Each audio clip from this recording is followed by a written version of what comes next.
What is up, everybody? How's it going? Happy Thursday. Thank you for joining us. Hello. Hey. We have, again, the three amigos, the dynamic duo trio. What did you say? CCP is what you call it? CCR, baby. CCR, yeah. The CCR. I see bad moon rising. Yeah. There you go. Cody, Charles, Rudy. Trouble on the way. Oh, we might get a copyright strike. Yeah, careful. So damn good.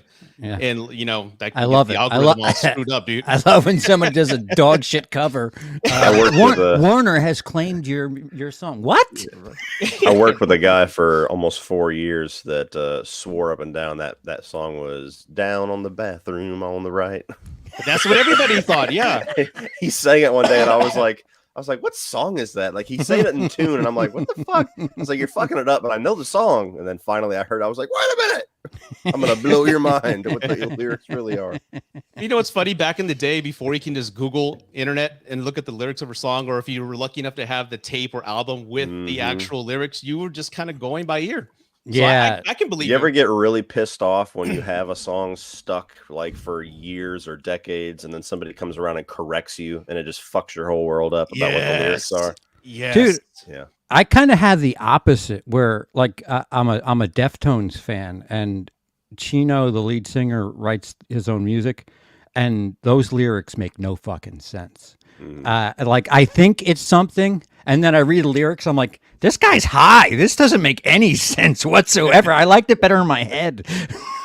It's deeper than that, man. You got to dig in. When the 2 hits the 6th, God's moving his tongue. Like, what the fuck? Shut the fuck up. Just sing, you idiot.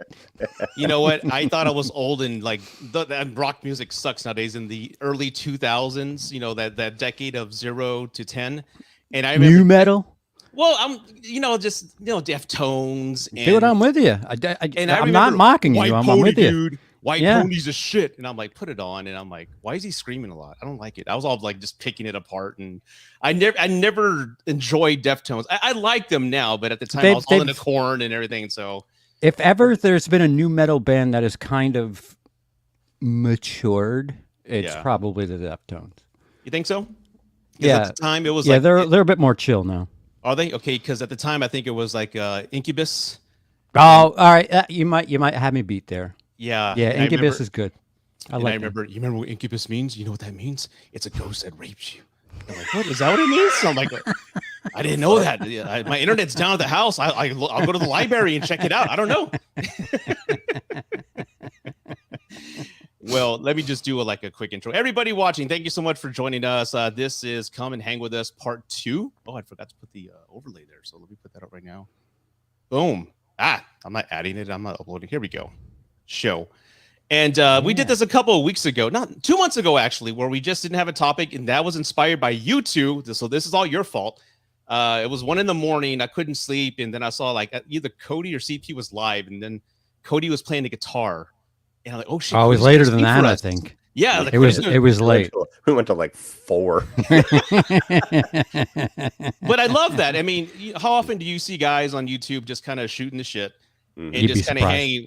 Yeah, well, maybe I'm not looking in the right places, but the people that I subscribe to, I hardly never see that. So I was like, you know what? Let me go ahead and just kind of steal that idea and just kind of hang with us. So 2 months ago we did it.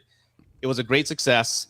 And everybody in the comments, again, we're just open to whatever, within reason. And if you have any questions, lay it on us. Super chats are welcome. And I do have it to where it's subscriber only mode. So you have to subscribe, wait 5 minutes before you can leave a comment, because apparently there's all these bots and trolls that come about that we want to filter out. So you don't bring that shit up. Well, I'm doing it anyway. And here, Rudy, A.K. Negan. Yes, call me my nickname. I love that. Cody, A.K. Snake Plus. Yeah, did you dress up, CP? I was dead for Halloween. He was Grandpa Joe from Willy Wonka.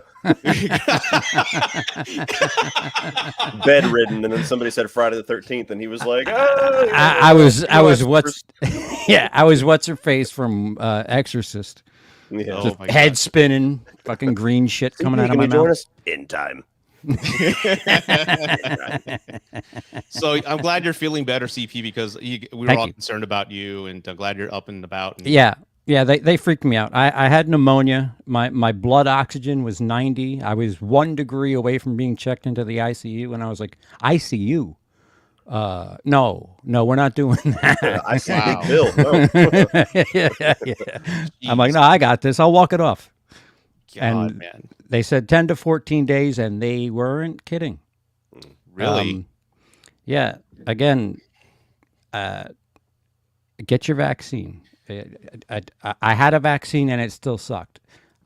If you're anti-vax, that's fine. But I'm just telling you, it's not pleasant. Is all I'll say. That's all I'm gonna say.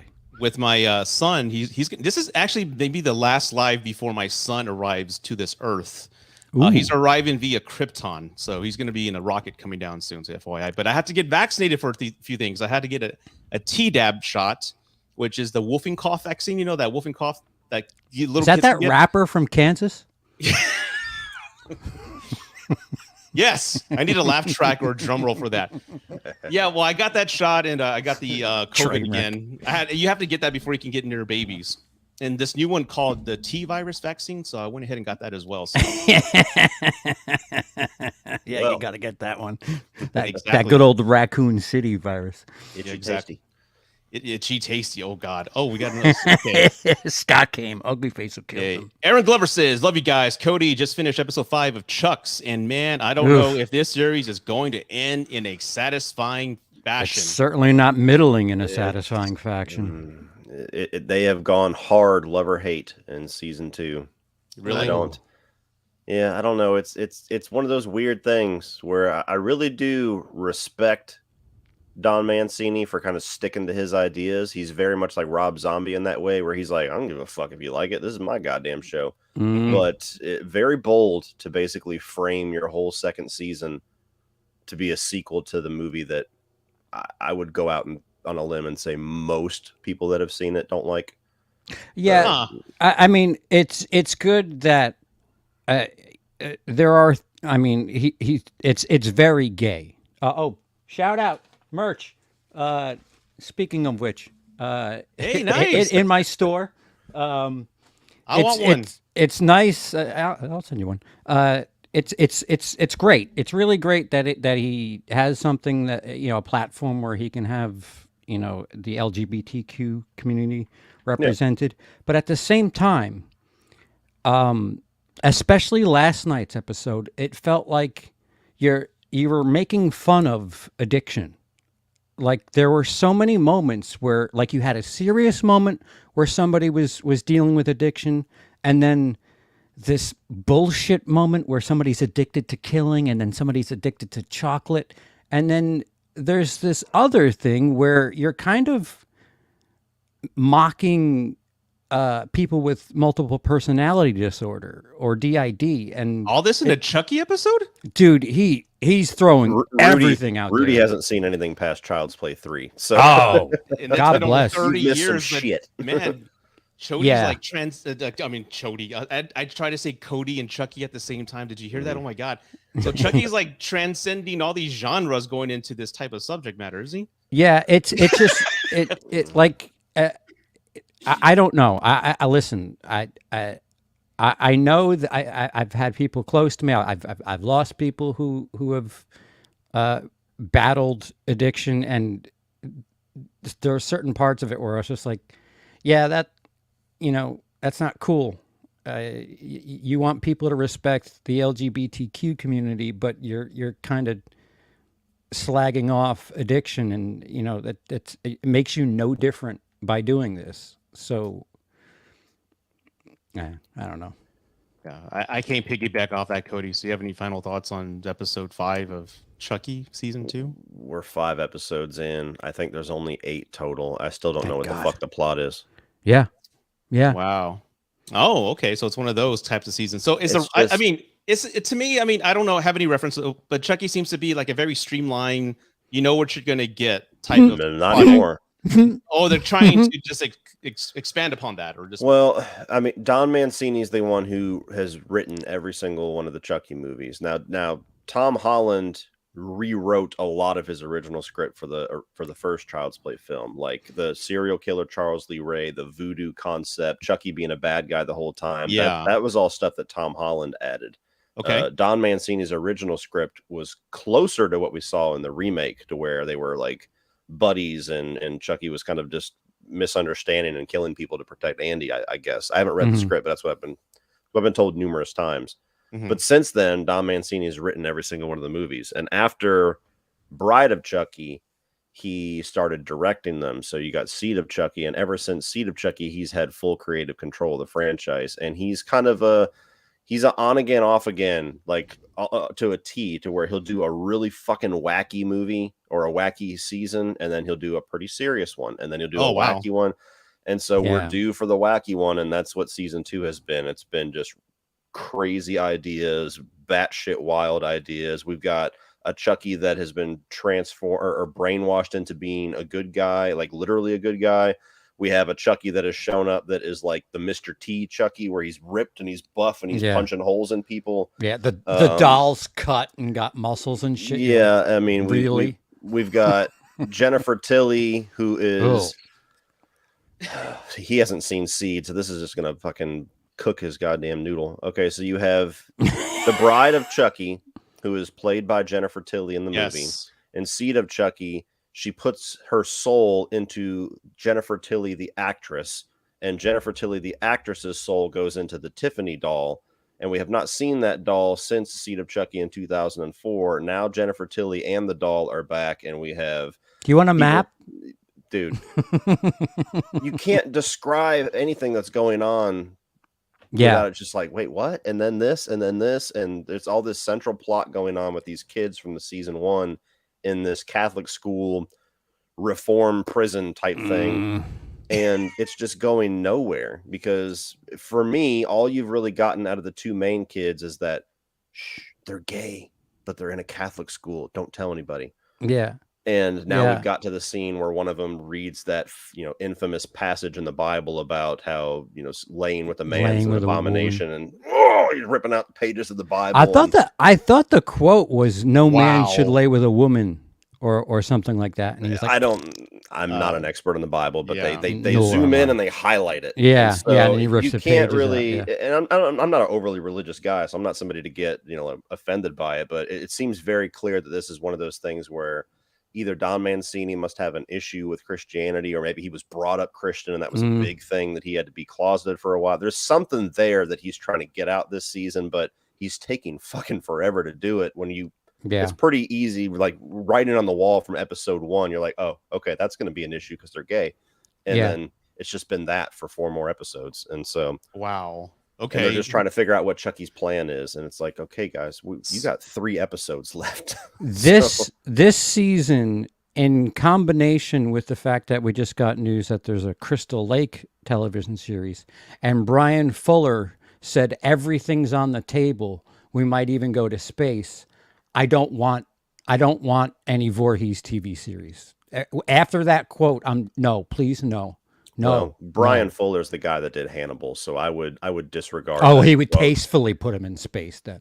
I would disregard that quote. I can't see the guy that brought Hannibal to the small screen in the way that he did doing a Jason X season. I don't see it. But time will tell. Yeah, I got nothing to add to the conversation, guys. I'm just gonna smile. Yeah, no, it's a slow moving train wreck. It really is. Wow. But I've got a first super chat. Pull Stroke, thank you. He says Danielle Harris is probably my favorite scream queen. And you know what? I'm doing a review, a comparison of the producer's cut for Halloween 6, that whole travesty, and the theatrical cut. And I have to say, my admiration for her is a lot higher, because seeing how she handled herself professionally with that whole, thing going on. They fucked her over. They fucked her over big time, man. But just to see how she's handled it, and then hearing her podcast, I'll become a big Danielle Harris fan. Plus, she's gorgeous, so that helps. Anyway, I definitely like her. How did you feel in Rob Zombie's Halloween, seeing her all cut up and naked? Because I felt weird. I felt like I don't know. No. Well, that was kind of tough, and believe between us three, right? Between us three. Yeah, only us three, guys. Only us three. I did not know. This is how naive I was. I did not know that actress was the actual actress from 4, 5, and 8. Oh, no shit. Until like honestly 2 years ago. So when I first saw it, I've loved her my whole life, so I knew immediately. I mean, Don't Tell Mom the Babysitter's Dead, Halloween, even in Boy Meets World for one episode. She's always kind of been one of those actresses that just pops up throughout my whole childhood. So I remember her in The Last Boy Scout, man. She was cursing all over the place, man. Yeah. And that's where I remember her the most. And I totally forgot she was in the Halloween movies. I love how unhinged and unfiltered her and Scout are when you listen to their podcast, because they talk about everything. They talk about sex. I need to hear that episode. Is that where they talk about their confrontation with on one of them? I mean, their podcast has been going on for a while. That's like episode 60 or something like that. Oh wow. But it's a good podcast, because they talk about horror, they talk about true crime, and they talk about sex, and they're very unfiltered. Like somebody's like, "What's your favorite position?" Oh, from behind and doing that. Like, it's just they just wow. I actually have that clip ready to go. Let's watch it. That's kidding. Yeah. But yes, they dropped the bombshell about we were treated like shit at Halloween Ends, and here's why. Yeah. You weren't the only ones, guys. Don't take a side. Don't take a side.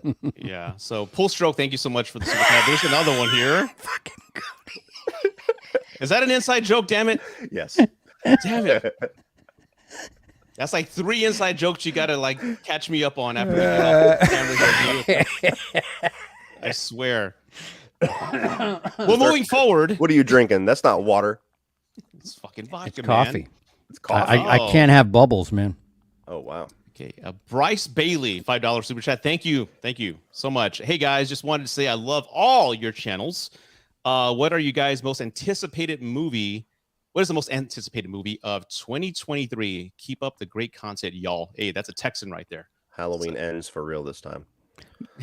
Max 2023. Yes, that's the only one that comes to mind. Actually, is Maxine. Let me pull it up, because Maxine. Movies 2023. I don't know movies. I don't have. I barely can keep track of the movies coming out the next couple months. So. Yeah.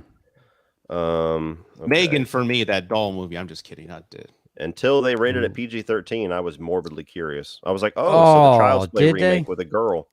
Yeah. Yeah. Let's see. Let's see. Let me share screens. It's I got that feature. I never use it. So let me just share screens. Nothing jumping out at me. Scream 6. Very curious. Scream 6? Really? Mm-hmm. Maybe just Dune Part 2.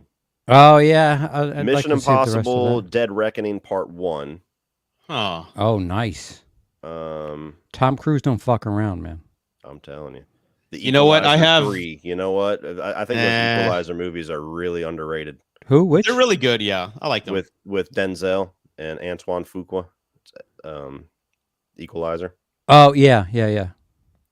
Let's see. For me, Evil Dead Rise. I didn't know about that. Oh yeah. Curious. Winnie the Pooh. That killer one. I like that. That's a straight to video right there. That one. Let's see what else we have. I don't know. There's not Creed 3. I'm really worried about that. I am really worried about that, man. They should have left it with 2. I'm very sentimental when it comes to that Rocky franchise, and Creed 2 ended perfectly. Well, I just think it's weird how they're continuing on, and Stallone doesn't seem very happy about it. Like they seem like they're at odds.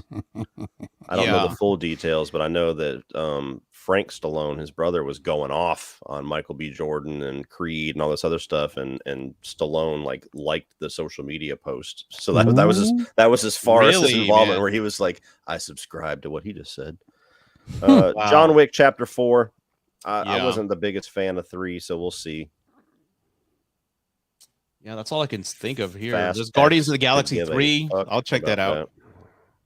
I think there's what is it? Shazam, Fury of the Gods. Those are always Flash, great. Maybe. We'll see. Indiana Jones 5. Morbidly curious, only because of who's directing. Yeah, James Mangold, right? Mm-hmm. Yeah.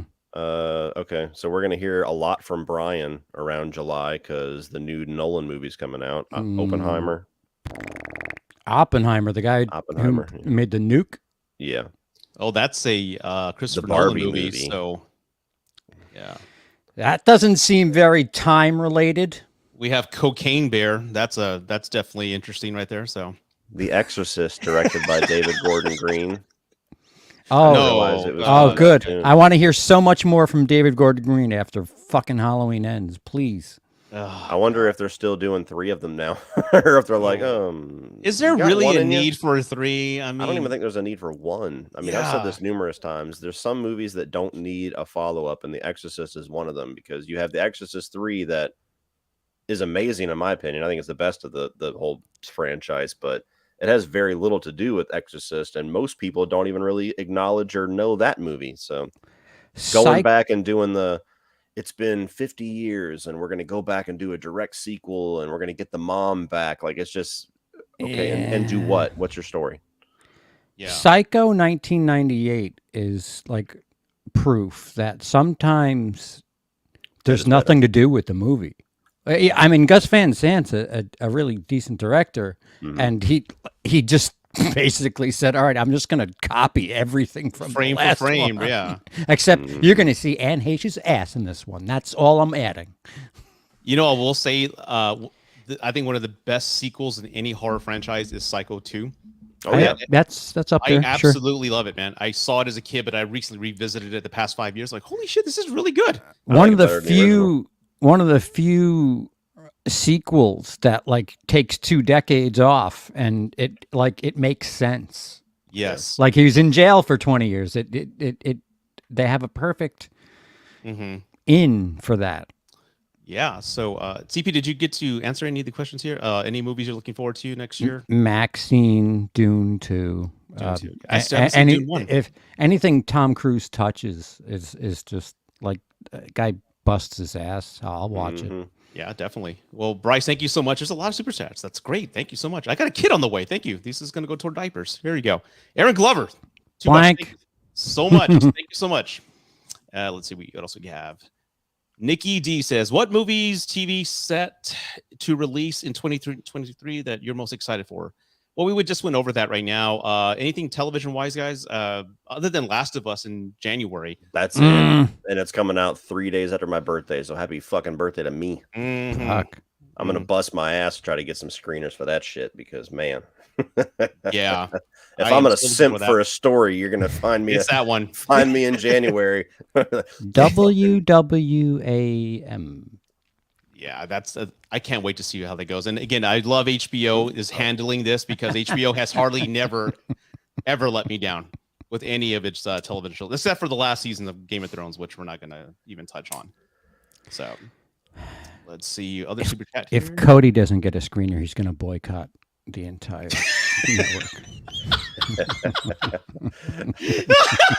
See, the funny thing is you're making a joke. You're making a joke about something else, but I basically did that for Stranger Things. So you're kind of also getting the double whammy and don't even realize it. Guys, that's 4 inside jokes. I thought that was a surface level joke. CP, you're halfway surface level inside that one. God damn it! Well, you got the tip in that. Cody, it wasn't an inside joke. Cody let it known that. Oh yeah, he was very Stranger vocal. Things kind of torched him, where he was like, good, fuck you. I don't want to watch. I don't want to talk about this shit. You can't fire me. I quit. Yeah. Matthew, thank you so much. $5 super chat. Much love, guys. Y'all are my fave. I was hesitant to watch Speak No Evil, hearing it was disturbing. Watched a spoiler review and glad I didn't. Laugh out loud. Speak No Evil. Have I seen Speak No Evil? That's the one that you fucking got me to watch, you son of a bitch. You're the one who's like, have you seen this? It's all over TikTok. And then I watched it out of your recommendation, and you never even watched it. Well, because you said not to watch it. Yeah.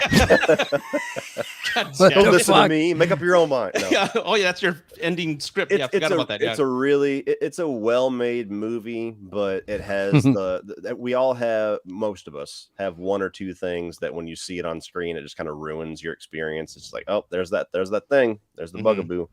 And they had mine. And it's a movie that it's basically making a commentary on like the complacence of society and how people will just like not do anything when they really see all the red flags. And so you have this couple and their kid that is invited by this couple that they just randomly met one day on vacation to come stay with them.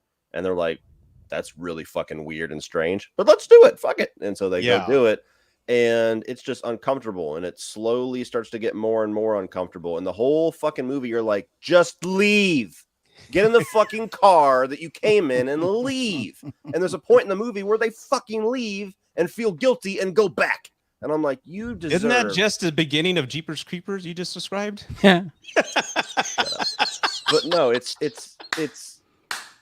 one of those things where it's intentional how moronic the main characters are, but where things eventually go by the end of the movie, it just infuriates you. You're like, you stupid fucks. Like, you're making me watch this happen now because you're too fucking stupid to leave when everything tells you to leave. And so I was just mad by the end of it. Me and my wife were like, what the she's like, why the fuck did you pick this one? I'm like, fucking Rudy. No, I'm just kidding. For the record, I just be clear, I didn't recommend it. I just said, have you seen this? Because this one critic on TikTok, which I find a lot of them are like not reputable at whatsoever. But bro, if you can they have that mic in their hand, bro. If you can last the first 10 minutes of this movie, you are something else. I swear you can't make it. I promise. Like, shut up. No, it's not that type of movie at all. It's not scary at all. It's just, you're like, so are you gonna like leave? Like I'll tell you like one. This is a mild example. So the mom wakes up in the middle of the night, and their daughter is nowhere to be found.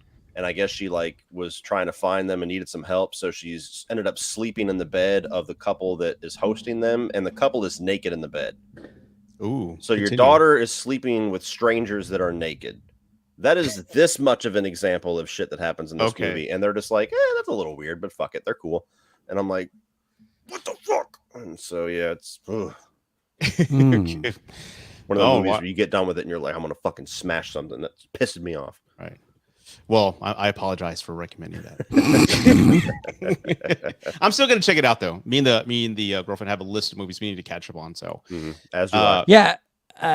As a general rule of thumb, I would never take anybody's word. I know you're a big deal on TikTok, Rudy, but somebody on TikTok... I'm the one who knocks. The short attention span theater of the world, if they talk about a movie, I don't care whatever it is they have to say, good, bad, or indifferent, because it's what, a 90-second universe out there? 60. Most of the movie discourse that I see on TikTok is like just dunking on people or having really extreme hot takes, but doing it from a position like, I'm smarter than all of you, and this is why this hot take is true. Like, somebody passed like, around that horror thing, and I was like, this guy is stupid. I thought you were going to refer to the Halloween take where this one woman was going on. If you don't get it, I'm sorry, you're just not smart. You know, she's not a Halloween fan. Down I love on it. Love it. You had that one. You had the guys like, if you've seen this, you're not a horror fan. Yeah, I think that's what I'm talking about. Most extreme movie ever. And then like, I love when somebody stitches it. They're like, don't fucking say it. He's gonna say it. It's like Cannibal Holocaust, and she's like, motherfucker. Every time with Cannibal Holocaust, she's like, you can't even get it except for the dark web. She's like, it's literally on Amazon Prime. Yeah. You want me to grab my Blu-ray because in HD, but you get the guys that's like top 10 worst horror movies ever made. Number 10, Dream Warriors, and I'm like, click. I know exactly who you're talking about as well. I saw that. I was like, yeah. And I'm a big proponent of everybody's opinion on art is valid. Sure. But like, there's some of those where it's just like, do you really think that? And opinions are one. It's opinions are one thing. It's when you like come off as like this authority, like you're an idiot if you feel this way. It's like, take it easy. Why don't you take your meds and turn the phone off? So to close that out, everybody go check out Speak No Evil. I'm just kidding. No, don't. Go check it out for yourself. Again, I want to get to these super chats. Thank you so much, Nikki. Again, have you all seen Abandoned on Hulu? I don't have Hulu. I have not seen it. Never. Is it a series or a movie? Great question. Let me see here. What's Abandoned on Hulu? Because I actually have access to Hulu. But if you do have Hulu, and I've had to train myself not to say Hulu, if you do have Hulu, I would recommend checking out a movie called Fresh. Yes, that is a very good. It's a romantic horror comedy, kind of sorts. Yeah, of sorts. Let's just see here. Okay, it's After a young couple moves into a remote farmhouse with their infant son, the woman struggles with postpartum psychosis. Emma Roberts. Yeah, I have not seen it. It is. I'll add it to the list. I will definitely add it to the list. I'll give it a whirl. All right, let's see what else we have. Again, the good thing about Hulu is you could just tap out. Like, nope. All right, I gave you 10 minutes. You're done. Danielle Harris was the daughter of Tim Curry in Wild Thornberrys, Brad Dourif in Rob Zombie Halloween, and Robert Englund in Hatchet. She's Pennywise, Chucky, and Freddy's daughter.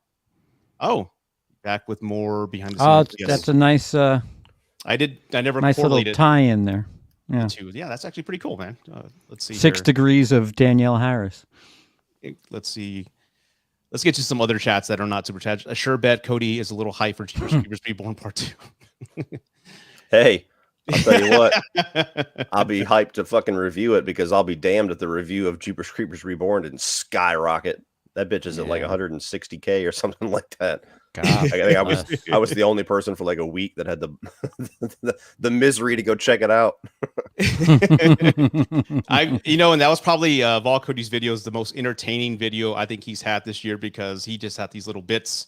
And first off, hey, real quick, congratulations, my friend. Oh, getting 100K, man. Well deserved. Bad Indeed. Fucking ass, dude. Well deserved, man. And I got via satellite. We have a special message from one of your big fans here. You stupid bitch! You filthy slut! Did you fuck with me? Where's that fucking Chucky? Where you been at, bitch? Yeah.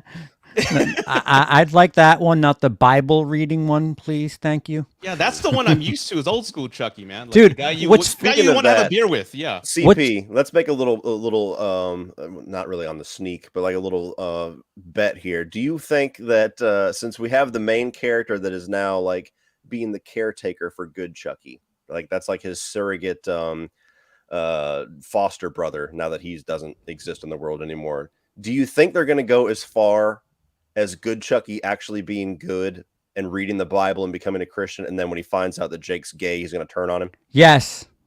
Oh my God. Yes, dude. That's exactly what I thought. I thought the same thing too, and I'm like, is it really that transparent? Come on, please. That'd be amazing if that actually happened. That'd be fucking amazing, dude. They could execute it and have it actually be really funny, but it just, he's gonna fuck it up. There's a way where it could be really heavy-handed. Anyway. Wow. Anyway. Okay, next super chat. You guys excited for God of War next Wednesday? I know Ragnarok. Yes. I still haven't beat the original. Yes. I mean, the original is legit. Hey, it's right here. Do PS5s exist? I'm just curious because I have yet to see one, period. I have 2. You cunt! Legit one of the best video games ever made. And I've always just been a casual fan of God of War. I've always liked them, but they were very kind of simple. This one takes it to like a whole new level.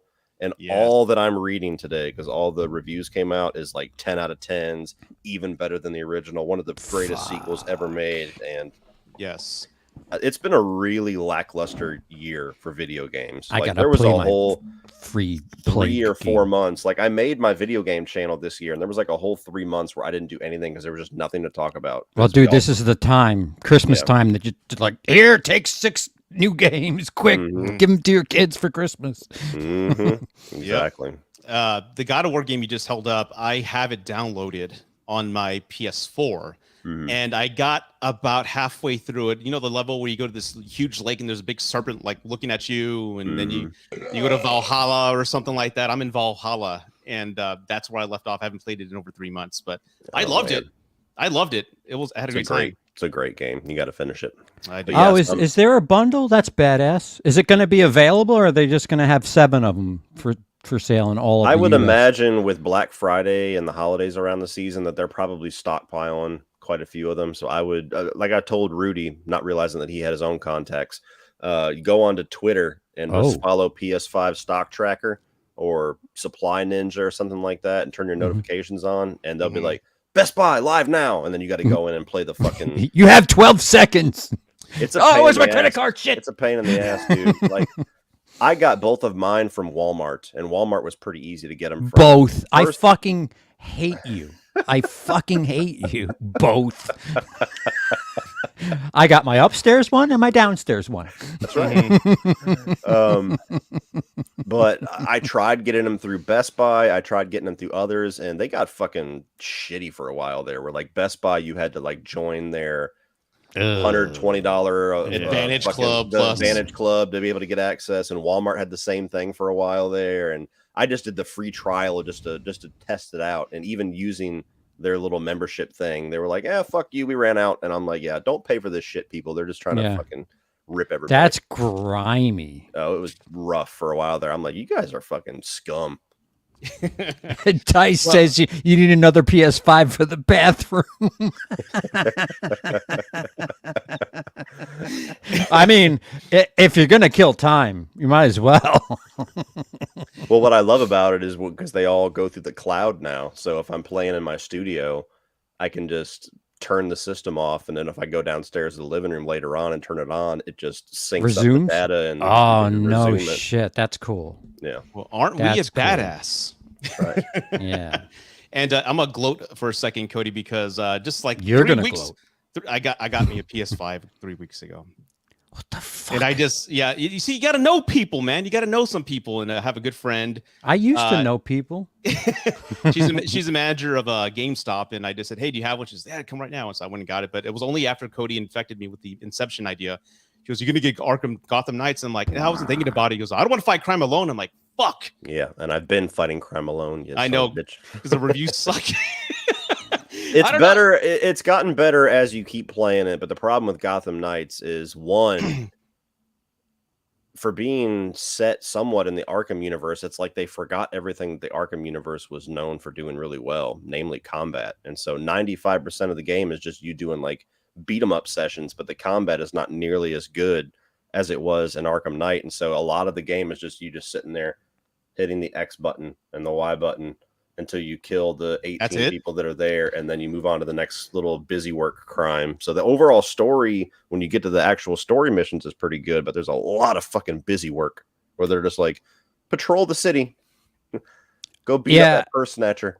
I stumbled across, like, I was looking for something to watch on YouTube on the TV, and like when I cycled past games, the first suggested video was a major death scene in that game, and I was like, oh, you dicks. It's kind of on the nose if you look who you're playing as. Like, okay, I didn't know that. Like, I would have. If we're talking about the same character, that's the opening cutscene. Oh, is it? All right. Yeah. So dude's got a fucking knife in his ribs. I'm like, oh. Don't take it out. Don't take it out. That's bad. So I got a PS5, and you know what? I got a game called The Quarry, and I'm halfway done with it. It's okay. I thought it'd be one of my favorite games on the PS4 was Until Dawn, and I love horror games. I just love horror in general. So I thought it'd be that way, and it's just so long. There was like 2 hours of nothing, and it just sucked. Me and my daughter were just making fun of it half the time. We should have recorded it. Yeah. Is The Quarry that game where you're... It's like a movie where you're you're driving in a car, and then I think I played the demo for that. Yeah, it's been disappointing so far. I should have got Arkham Knights, but now I got to get the Resident Evil 8 package that just recently came out. Wait, what's going on? The third-person Resident Evil 8 package that just came out, where you get to play as DLC, where you get the. I beat both of them. The Shadows of Rose. Yeah, where God damn. Yeah, dude, this fucking guy, I play a game for 20 minutes. He's like, you haven't beat it yet? I'm like, it came out yesterday. Well, the Shadows of Rose thing is only like 3 hours long, and I've beaten Village so many fucking times that I literally did a speed run in like 3 hours. So I was like, oh, that's pretty. This third person, going back and playing Village third person was pretty cool. The third person is very clunky in the Shadows of Rose thing. I don't know why it feels so different, but it's pretty cool. My neighbor who let me borrow it that one time, once he beat it, he was like, here. He gave it to me as a farewell present when I got evicted. And I'm like, thanks. And I just haven't had the space on my hard drive to install it. And Super Chat, I think CP, you and I can chime in on this. Thank you, Jerry. I am not going to try to say your last name because I will butcher that, man. I just know it ends. Let me try it. Znamorowski. Thank you. Thank you, It Cody. could be Offski. It could be Z? Polish. It could be. Yes, it could be. Because I know from my ex, W followed by W followed by a vowel is a V sound. So it could be Owski. All right, never mind. Okay. What the fuck do I know? Drink some more beer. Thoughts on Kevin Smith's filmography? Would love to see a review series between you guys. Clerks 3 was fantastic. I'm one of the older guys here, so Clerks, Kevin Smith in general was something I grew up with. I remember when Clerks came out. I just did a Clerks 3 review like a couple of weeks ago, and Clerks 3, first off, I loved. I freaking cried like a baby on that third act. I did not see that coming. God damn it, Kevin Smith. I just totally did not see that coming. But the reason is I kind of grew up with these characters. They kind of feel like friends of mine because I was in high school when Clerks came out, and this was one of the first movies I saw guys like me speaking my language. You know, they're referencing movies, they were quoting Star Wars, all these things, and that had never been done from what I had seen in films. So I connected to them. And then Clerks 2, Clerks 3, I just feel like these guys are friends of mine. And I really love Clerks 3. There's some humor in there that doesn't land for me because, again, just butt and fart jokes. I'm 45, dude. They're not going to be as funny as they were when I was 20 or a teenager, but the story and the heart is still there, man. The Jay character doesn't work as a 45-year-old. Like, he doesn't. Just like, no. He doesn't. Like Snoochie Booch is like, come on. But his films, I mean, you've got dentures for fuck's sake. Let's. It's funny because like before Big Bang Theory, before like pop nerd culture was popular as it is now, which I never would have saw coming when I was a kid. We had Kevin Smith, and that's all we had. We had Brody and TS and Mallrats. If you wanted to hear anybody quote or make fun of anything related to comic books, talk about the things Dick and things like that, that was the only place you can go. So they're special to me. They're not for everybody, but they're incredibly special to me. Not all of them are great, but they're very good for me. UCP, did you like Mallrats or Dogma or any others? Oh, yes, quite a bit.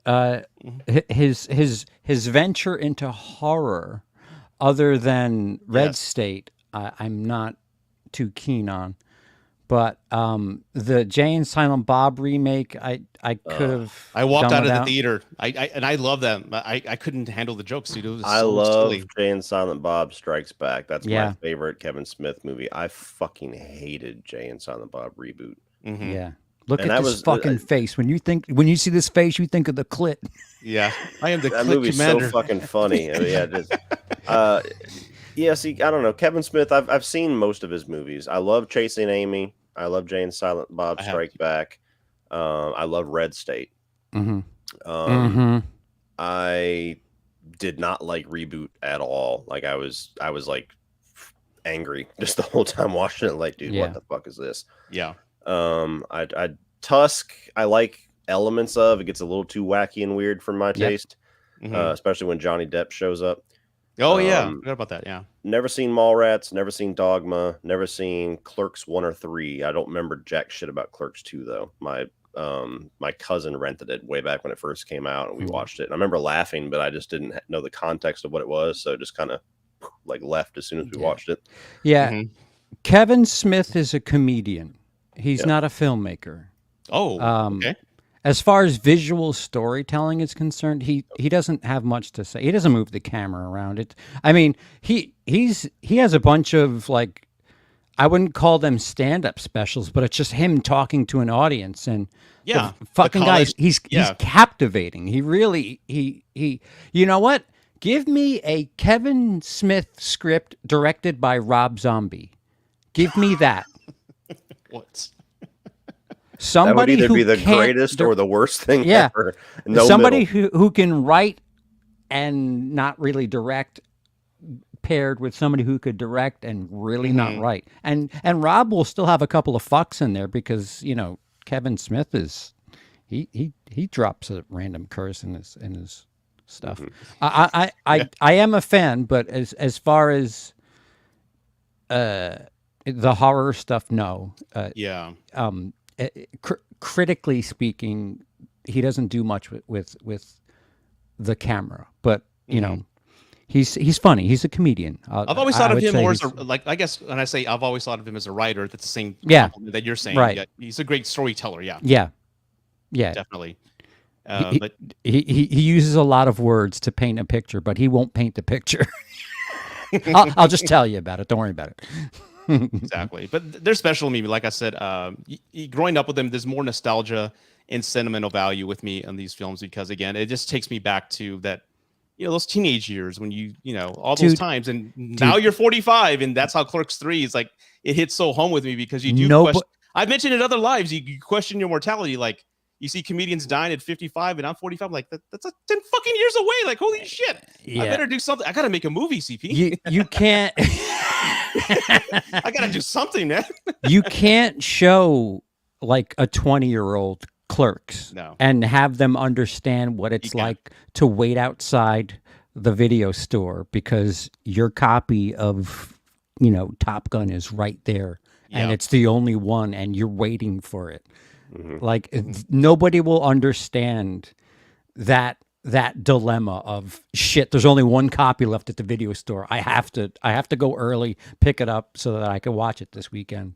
I've had some people try to tell me like, man, they need to I think now's the time. They need to start making video stores again. People would come out in droves for nostalgia, and I'm like, well, they might do it once, and then they're going to realize, wait, this is fucking stupid. I can just click play at home. Why am I here? Yeah. It's not even in stock. What the fuck? Yeah. Like, you can't recreate that. Like I was talking about my horror pack unboxing today, where I was talking about horror, especially the VHS covers. Like that's how you used to choose your movie. You wouldn't read the plot. A lot of times it might be a little word of mouth, but most of the times you walk in blind, you go to the horror section and you find the coolest looking fucking cover. And you're like, oh shit, that one. And then you just go watch it. I can't tell you. There's still movies to this day that I have not seen that I remember the VHS cover. Because as a kid, I was like, I need to rent Night of the Demons 2, where she's licking the skeleton lollipop. Dude, Angela's back. I can't tell you how many times my mom would take me to movie Blockbuster, the movie store. And I'd walk past, what the fuck is it? The Rape Revenge movie where it's just an ass on the your grave. Yeah, I spit on your grave, and I'm like, oh, that looks okay. Can we rent that? How about that, Ma? To Cody's point, that the horror movies, me and my cousins would always look for, the scariest one, but as long as there were some boobs somewhere in there. Yeah. Or a half-naked woman, like, get that one. Maybe I was always fascinated with the cover of Ghoulies. I was just like, what the fuck? There's a thing coming out of a toilet. What? Monsters in the toilet? Yeah. I never rented it, but I was just like, That was like the C version of Critters or something like that, or Gremlins, or I've never seen them. Yeah. The Munchies are the C version of the Gremlins. I don't know if you've seen the Munchies, but that's horrible, dude. Wow. You know what movie cover actually scared me the most that we never picked, and you never Jack and Jill? No, it's a movie that you probably never heard of. It was called Popcorn. I don't know why that movie poster always terrified me. Skull? Yeah, it's like let me show it. Let me try to find it real quick. I'm kind of seeing it in my head. I don't remember exactly what it is. Movie. Let's see. Yeah, it came out in 1991. Yeah, with the skull. Dee Wallace was in it. And I just saw it last. What wasn't she? Let me show y'all real quick. It's like Lance Henriksen. Dude, Lance Henriksen in it. Oh, is he? Okay, yeah. Yeah. Oh, wow. This is a great movie. It's a hidden gem. It came out in 1991. If you haven't seen it, Cody, this is actually one of the first movies I'm going to recommend to you. This is my third one. One of the first. One of the first. Here, watch this for me. Tell me how it is. But yeah, it's just a guilty pleasure. I think it's got a cult following, but I enjoy it. And I don't know why that just messed me up. Maybe it was the eyes. Something about eyes always get me. I think it all started with the Amityville. The eyes on the skull or the eyes on the mask, eyes on the face, the mask, whatever. Yeah, the eyes on the mask. Just something about eyes. I don't know.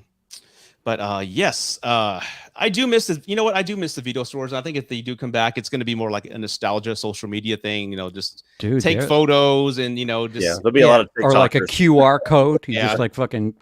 Yeah. There, now I rented it.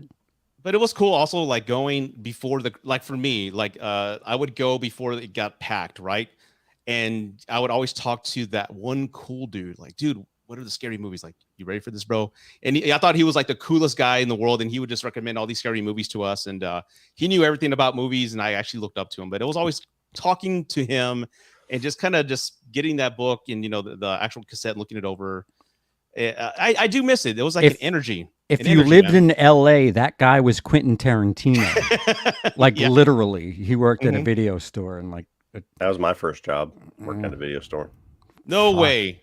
Seriously? Yeah. Yeah. It sucked. It sucked. I bet it did, man. I bet it did. Yeah. Pool Stroke again, another super chat.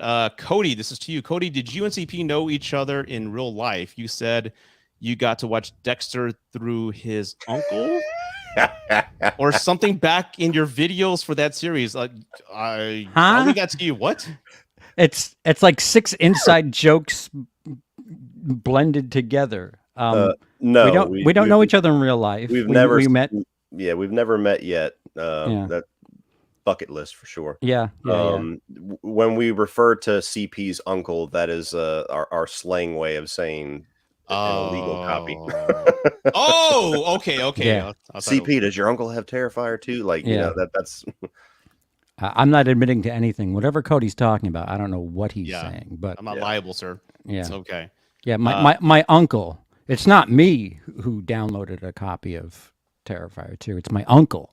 Mm-hmm. Of course. You go to him. Go to him if you got problems. And Dexter, I didn't watch through my uncle. Dexter, I had a Showtime subscription. We've mentioned that CP's uncle numerous times. I don't remember what series, but I'm sure we've mentioned it at some point. It's like gained a life of its own, where people are like, hey, does your uncle have this? It's like, do you know what you're talking about? Because you're asking if my uncle has candy, because that's not the thing. You don't know the thing. Y'all remember when Titanic came out and there was a midnight release at all the Blockbusters, and there were like lines all over the country for people to get that double cassette version of that Titanic? Was the first time I ever saw that. My mom rented it one of the few times she was around, and I was like, she was around, we watching it. She's like, all right, let's watch the second one. I'm like, just 2? Yeah, the hell, like it just blew my mind. How long is this movie? Dude, just put the second tape in. That's when it starts sinking. That's when the action kicks in. I still have not watched that movie from start to finish. I've seen the whole movie in pieces. Really? Yeah. Really? So I'm assuming you didn't cry at the end when that old couple was spooning as the water was trickling underneath the door, right? Did Cody shed a tear? No, you're like Conan. Cody doesn't cry. I'll cry for him. So Cody didn't cry, but let's see. Okay. Oh, sorry. Let's see. Got another chat here. Big fan of all three of you. Quick question: what are all your thoughts on the series Quantum Leap? It's a great time travel sci-fi show. Thank you, Justin. I used to watch a lot of them with my dad, and I always liked it back when I was a kid. I haven't watched it. I loved it anytime recently. I know they have like a reboot version of it out now, but I used to watch it every once in a while whenever it was on. It's a good show. I have no reference. I know really? Scott Bakula was in it. I know Scott Bakula from Necessary Roughness and Beyond the Candelabra. That's all I know him from. Not Enterprise or anything like that? Wow. No.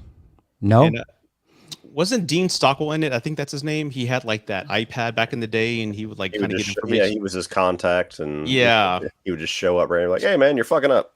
Yeah, that was a great show. Great writing, man. I did love that. That reminds me of back in the NBC days. Like I used to love Night Court, Cheers, Quantum Leap. Dude, get older. I know. No one knows what the hell I'm talking about. And Moonlighting with Bruce Willis. Man, when I got home from work and I flipped on I Love Lucy, oh, those were the days. With my TV dinner right out of the oven. Oh, Pepsi man. Free and a tab. Yeah. If you want a tab, you got to order something. Yeah. You want a Pepsi, you're going to pay for it. Yeah, Pepsi free, whatever. Thank you, Justin. So let's see here. What else do we have? I know Peacock's releasing that one. I canceled my Peacock after I saw Halloween Ends 5 times. Good for you. Like, God, man. Ziggy was his name. Thank you so much. I keep Peacock around for King of Queens. I got a sweet deal on it. $2 a month, so I was like, yeah, all right. Did y'all see the new tier system for Netflix? How they're going to have like a 7p tier bracket, 720p with ads. Oh, dude, come the fuck on, really? Yeah. There's a 720p with ad, 720p no ad, 1080p with ad, 1080 or 4K, I think. And how much for the blue check mark? Yeah. Oh God, isn't Dude, that something else too? I've never realized how many people were so worried about that blue check mark until the last couple of days. That's all I've been reading on Twitter is everybody just like, what the fuck? And I'm like, who cares? Yeah. What does it matter? Half of you are going to pay for it. Don't even fucking Yeah. bullshit. Let's see. Check this out. Check this out. So I can't wait to see the person that pays for it 1 month but stops and then they lose their check mark and it's like, hey, weren't you verified last month? Yeah, I'm not paying for this shit anymore. yeah, Okay, so there he goes. One ad, okay. Yeah, basic with ads, $7 at 720p. Basic is $10 again, 720. 15, 1080, and then the premium. I think that's what I have now at $20. That's what I have too. It's going to bite them in the ass because the other streaming services are just running circles around Netflix. I mean, Netflix is kind of the one that's synonymous with streaming. They're kind of like Kleenex, where you got they started it all. Yeah, but they're aside from, especially once Stranger Things ends, they don't really have a whole lot in their fucking tool belt. Yeah, dude, I never watch Netflix. I never pull up Netflix. I'm always on HBO Max or Disney Plus or one of the others, and they have better selections. Yo, if you're charging $20 a month, you better have some fucking fucking Avengers type shit at least once a month because that is a movie. I can buy a 4K movie for $20. Yeah, dude. And to be honest, I haven't seen anything on Netflix in a while. I think the Midnight Club is what I saw, and anything Mike Flanagan does, I love. That this last show, I really wasn't a fan of it. But other than that, I never watch it, man. I'm always on my Amazon Prime, and I have my Shudder, my Discovery Plus. I have everything there. I'm always on Amazon Prime, so I'm actually considering canceling my Netflix. That's $20 a month. I hate to bow to the twisted arrow, but that free shipping is clutch. Oh, and by the way, you get to stream some shit. Yeah, okay, I'll take that. Thanks. Yeah. Thanks. Isn't it funny? $13, I think it is, whatever the fuck it is. Isn't it funny, guys, how like there was basic television, right, and cable, and everyone went to online because there's no ads. You just watch whatever you want. And here we are. We come full circle now. So now there's ads on streaming services. Yeah. So when you're watching Freevee or Tubi, you're watching regular television. Yeah. That's all you're doing. Yeah. All the networks that were on cable have their own streaming service now where it's just like, what the fuck? Yeah. Can we go back to cable? Because at least there you were all on the same thing for one price. Yeah. Woof. Yeah. But Shudder, I do love Shudder. I just saw Joe Bob's. Yeah, it's $5. I love that, man. Especially if there ever was a month where you got so much for your money, October 2022 was really clutch for Shudder because they had that 101 greatest movie moments. A lot of people liked Deadstream. I didn't. It sucked. I'm sorry. That actor they had playing as that. He got annoying after a while, man. Yeah, it was comical the way they got the streaming culture down. Like you see the chat and people like, this is bullshit. Like I credit for that. Like it was pseudo realistic in that regard. And then their documentaries are really, really entertaining and informative. Yes, definitely. And I totally forgot Dahmer was really good. I really enjoyed that. It was kind of dark, but I like dark shit. It was pretty good. It lost me in the last half. Once they started focusing on all the other characters and Dahmer just kind of became a guest star, I really lost interest because then I was just like, okay, 2 whole episodes about this chick just looking at her vents and smelling things. So, yeah. They were playing honor, Cody, to the victims of all the victims that wouldn't message them back. Not a single person messaged back the whole production. Oh man, God. Yeah, well, that was really good. I enjoyed that actor. I can't name him off the top of my head. Evan Peters. I've always liked him, even going back to American Horror Story. And I haven't seen anything past season 4. And I know they're like in season 10 now, but that was really one of my favorite actors. I like watching him. He plays a great Quicksilver. He's pretty amazing. Let's see here. You know what I was thinking, guys? I had a thought. Did it burn? Very much so. When's the last movie that you saw that just got you hyped up and ready for battle? Because believe it or not, I'm bringing this up for a good reason. When I was in high school and testosterone was at an all-time level, I had a woman, and you know all those movies that you see where somebody taking your woman and they're beating her or raping her, and then you go on the vengeance and death wish and want to kill everybody. I thought you were going to say Over the Top.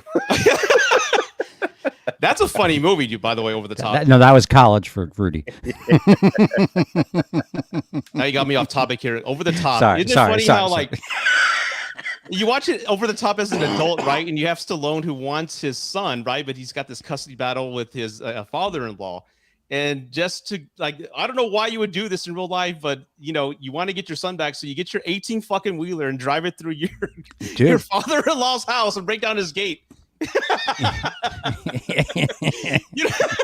You see that as a kid, you think it's bad, but as an adult, like, what the fuck are you doing, man? Yeah, you're getting arrested. You're going to jail. Yeah. You're never seeing your kid again. Congrats. Oh God. But my point, thanks for taking me off the rails there, Cody. Sorry. The first movie I remember that I wanted to go into battle and just like kick ass was Braveheart. Braveheart came out. It was my senior year of high school, and it was the first epic battle movie that I think we had seen in many years. I can't recall the last one, maybe Glory, but Braveheart had like just some serious balls and these graphic kills. I think it was Mel Gibson, one of his first directed movies. And I saw that in the theater like 5 or 6 times, dude. 3-hour movie. Everybody talked about it. It actually had intermissions, believe it or not, in the middle of the movie for you to get out and take a piss. Yeah. But that movie just like back then, yeah. It was like I discovered the Ramones, dude. I just wanted to go and fight everybody after that movie. Have you guys ever had a movie like that back in your younger days? The ending of Braveheart's kind of messy. It wasn't Braveheart. I was 5, but Cody's like, "What's a Braveheart?" Yeah, he was like 4 years old when it came out. Come on. No, not really. Not really? Nothing just got you? There was a movie that when I was in high school, the movie that got everybody pumped where everybody's like, man, I gotta go fucking rage. Didn't have that effect on me. It was 300. Oh, yeah, I can see that though. That probably would have got me. Mm-hmm. But yeah, I don't know. The Batman, maybe this year, where I came out and I was like, yeah. Yes. I want to drive fast. I remember after I saw Terminator 2 in the theater, I started walking like, trying to mimic the T-800 walk. Yes, I saw. I loved it, man. I saw it twice that same day, man. It was awesome. That morphine technology was so groundbreaking, man. Just hearing the oohs and ahs of those graphics beautifully too. It's so simple. Yeah, it doesn't look like shit like so many things that were like 4 years ago. Why is that, right? That's so odd. Even Jurassic Park, in my opinion, is still the best CGI movie. It's because they do half and half. Yeah, they used like a head, but then they filled out the rest with CGI. Like, you know, they didn't go overboard with it. You have some of these movies, especially in the 2000s, where they were like, dude, we finally figured this shit out. And then like it looked awesome for like 2 days. And you were like, oh, that looks like garbage. These things don't have shadows, guys. you fucked up. Let's see here. Rudy, what about 3? They already mentioned that. Yeah, that was a good movie. I think everybody hit the gym for like at least a couple months after they saw that movie and just gave up because that's just no way. Dude, I'm such a beta. Like, fuck. What? I don't. Maybe I'm low on tea. I gotta get hymns or whatever the fuck, whatever that ad is. Something like that. Yeah. Yeah. I don't really get like fired up when I watch something. Mm-hmm. Mad Max Fury Road, that was a good one too. I remember that movie came out. I remember leaving the theater, and I tweeted, I put on Facebook, what the hell did I just watch? Because I had seen a movie that engaging and so many zoom ins on everybody's faces and I can't recall ever, but that was a great one. Mad Max. That was good. Let's see what else we have here. Oh my God, I was about to bring up Braveheart. I watched it with my best friend a couple years back, and we were so hyped for the movie. Yeah, because again, it was like one of the first movies where there was like, you just had like hundreds of extras, and it was like an epic battle, like kind of like Ben-Hur or something like Cecil B. DeMille did back in the 40s and 50s, something like epic. And we hadn't seen a movie that way before. So again, it was a test of its time. And I think that was Mel Gibson's first directed movie. Historically, it's totally inaccurate. I mean, it's all bullshit, but it was still just a graphic, just like, oh, I want to go to battle now movie, dude. Yeah, I'm going to amend my answer. I probably get more pumped up if I see a trailer in a theater that I haven't seen otherwise. I remember seeing the Prometheus. What? I miss that feeling. Yeah. When the Prometheus trailer first came out, like that was a really high intensity trailer, and I was like, "Fucking, let's go! I'm ready for this." Ridley Scott, baby. Yeah. Dark Knight Rises, when they like, I think it was just a teaser where they just showed like the football field collapsing, and I'm like, oh yeah, oh shit, what the fuck's gonna happen in this? And then Dark Knight Rises came out, and it wasn't really that. It's the hype. Hype is way better than. Yeah. Than I remember the Matrix Reloaded trailer doing that, where it was like, holy fuck, he's beating up like 300 of them. And then you watch the movie, and I was one of those guys that, like, if it was a movie like that, I was one of the few that would see it opening night. And so all my friends were like, how was it? And I'm like, not awesome. Just watch the trailer again. You're fine. Yeah. You didn't lie to yourself like I did. Oh, it was great. The CGI was so much better. Oh my god. Not with the Matrix. No, I've done that with a couple movies, but not with the Matrix. I tried to convince myself that I like Seed of Chucky for like a year and a half, and then finally gave up. That long? I saw it. My dad was like, "This movie's fucking terrible," and I'm like, "It's Chucky though. It can't be." Yeah. And then the DVD came out, and I'm like, "Please buy it for me." And he's like, "That movie's fucking terrible. I ain't buying it." I'm like, "Well, here's my money. Buy it for me." And then I watched it, and then I watched it with my cousin. My cousin's like, "That movie's fucking terrible," and I'm like, I know. Poor bastard. Yeah. I think I lied to myself. I think I've mentioned this in a few videos. When I played Metal Gear Solid 2, Sons of Liberty, I thought it was like the greatest game ever, 10 out of 10. But in the back of my mind, it's like, you're lying to yourself, you son of a bitch. You didn't like it that much. Solid Snake wasn't in it. So I love the gameplay in that game. Oh, yeah. The whole fucking time. I was like, okay, when are Snake's coming back, right? Like, we're going to switch back. Like, when is that going to happen? And then once I started seeing credits, I was like, are you fucking kidding me? We're not going to get to play Snake again? Like, yeah. Piss me off. Okay. B King 179. Fargo is not based on a real story. It's inspired by a tiny element of real life.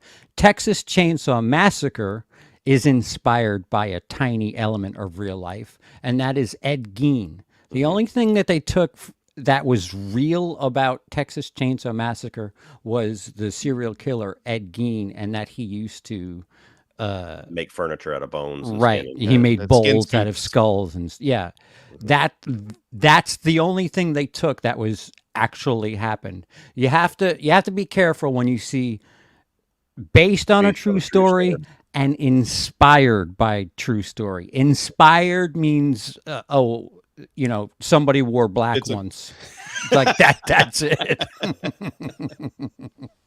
I don't mean to shit on your parade. I apologize. Yeah. I've mentioned before. Oh, okay. Cool. I've mentioned before that I actually thought Texas Chainsaw Massacre actually really happened because, again, there was no Google back in the day. Your parents were Google. They were the source of truth. And like, Dad, did it really happen? Yeah, it happened somewhere south of Austin. Like, and you live in Texas, right? I live in San Antonio, so it terrified the hell out of me. Every time we visit our cousins out in the ranch, I thought we were going to get killed by that family, man, or like looking out for hitchhikers. Don't pick them up. So, you know how many people I ran into, both kids my age and full-on adults in 2003 that were like, "Did you see that actual footage, Leatherface at the end?" And I'm like, "Are you serious?" Yeah.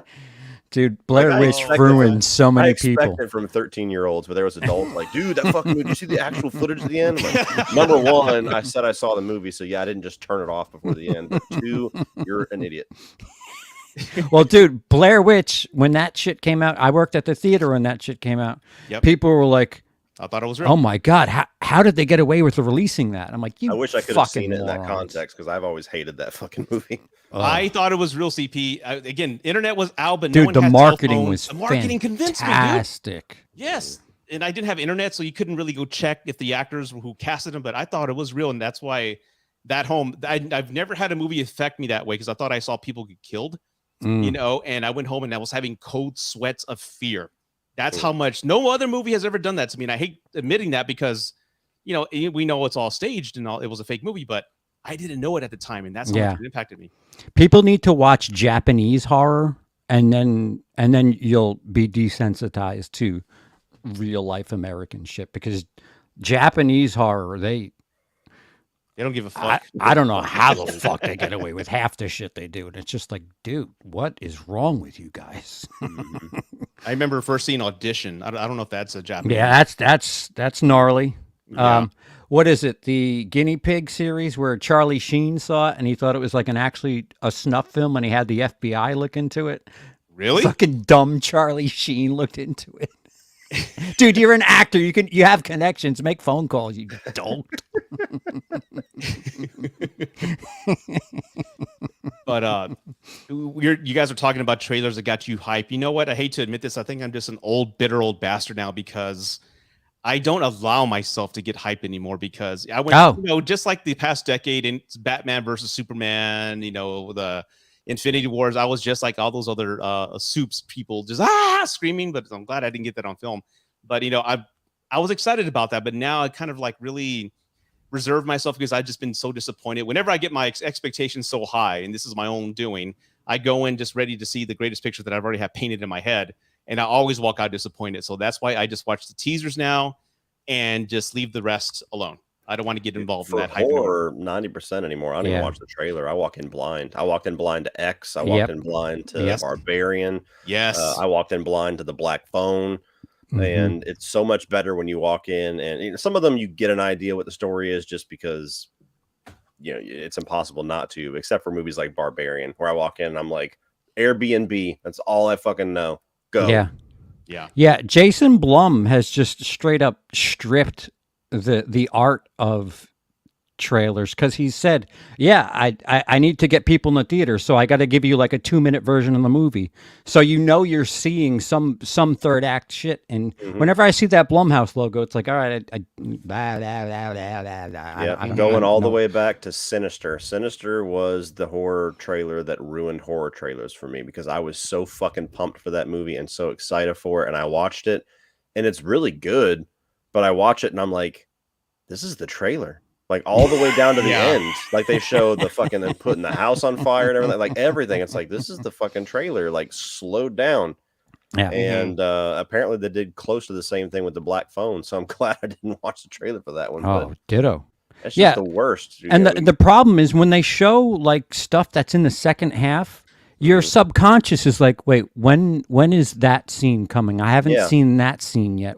I know this. I know this person's gonna live because I see them in the trailer. So, like, Halloween ends. Even just the first one, where all they show is basically a montage of the last 15 minutes. Yeah, that was the whole trailer, and the whole fucking movie. I'm like, oh wow, they haven't fought yet. The whole fight was in the trailer, isn't it? And then you get there, and I'm like, oh, this whole thing's gonna be in the kitchen, isn't it? And the whole thing is in the kitchen. I'm like, wow. Dude, Blumhouse has he just doesn't care, man. It's like Cliff Notes, the trailer. I was so tempted to send him. So the theater that I saw Halloween Ends at is very special to Blumhouse, because there's a very distinct connection between the theater I saw Ends and Kills. Okay. There's a very distinct connection between those two movies. And I wanted to send, I wanted to fucking troll Jason Blum and be like, look at how many people are here to watch Ends. Remember how many people are here to watch Kills that one time? And look what you did. It was an empty house for the first show. Well, again, releasing it on Peacock, I think had a big impact on that as well, because dude. Yeah. 2 people. I mean, come on. The theater where he first graced Halloween Kills for the first time ever, nobody showed up to watch the sequel. Nobody. Excuse me, I did. Yeah, you did. And you know what? After this trilogy has been completed, I like Kills. I will go on record as liking Kills. It's not as, I don't think it's as bad as everyone says, but you know, it's Michael at his most brutal. And that's all I want. I just want him killing. Brutal. Second most brutal. Second most brutal. Oh, speaking of which, dude, that takes me back to my review where I'm doing the producer's cut and the theatrical cut of. You going on a date with a girl who's traumatized by a mass murderer in Illinois? Oh, what? No, I was just airbag me. Just go. Please get rid of the silence. Get rid of the silence. Anyway, I saw the theatrical cut, and I do like the producer's cut a little bit better. As far as the mythology and theme, it's consistent with that Thorn storyline, right? But I don't, and I talk to Cody all the time. He tells me how everything happened with him, how he started, and especially the backlash he got with the Halloween fans, and he's always telling me they're very sensitive. Be careful, they'll go off on you. They did that to me. So I'm watching the theatrical cut of Curse, right? I saw it 3 times. I'm like, what the fuck am I missing? It sucks. I just don't get it. There's great ideas. I appreciate the theme and the look. It does feel like it's Halloween. You get extra points, in my opinion, if the movie's like, it's got the old school Halloween decor. It's autumn. It's cool. I love that fall Halloween look, kind of like in Lords of Salem. So I give them that. I love the idea of Halloween being banned for 6 years, right? I do like those ideas. But I heard like everyone like loves Paul Rudd's performance, and I don't see it. It's not everyone that loves the movie. It's just a very passionate minority, but they are passionate as fuck. Like to the point they're like, he's amazing in that movie, and I'm like, what fucking performance did you see? Like, I love Paul Rudd, but come on. Yeah, I made a short like yesterday on YouTube. I'm like, guys, I know you guys love it, but tell me what I'm missing. Talk to me. And everyone says it's brutal. The tone, it's totally unique when it comes to all the other films in the filmography. And I get all that. I truthfully do, but it's not done well. So is Season of the Witch. What's your point? It's unique. It's different from all the other things. It's cohesive. It's cohesive. It makes sense. That's the difference, man. But this one, I just don't get it. And I love the producer's cut, but I tried. And I'm not going to lie to myself anymore. I just could not see it anymore. If you love it, hey, more power to you. I'm glad you love it. Maybe it also ties to, how we see films when we're younger and it holds like a special meaning to us. Like it's one of the first movies that scared us. I'm sure that comes into play with a lot of films, including some that I think are great. That's The Gate for me. I loved that movie. I love The Gate too. Yeah. I wore that to death. And then I watched it like, I showed Emily it for the first time like 4 or 5 years ago, and I was like, so many movies though. Yeah. It's hard to gauge with Emily because she's such a fucking. She's like the cloud that reigns over everything. But I was like, yeah, I probably shouldn't have shown you this. This is not good. I had nostalgia goggles for sure for that movie. Oh yeah. Those little fucking.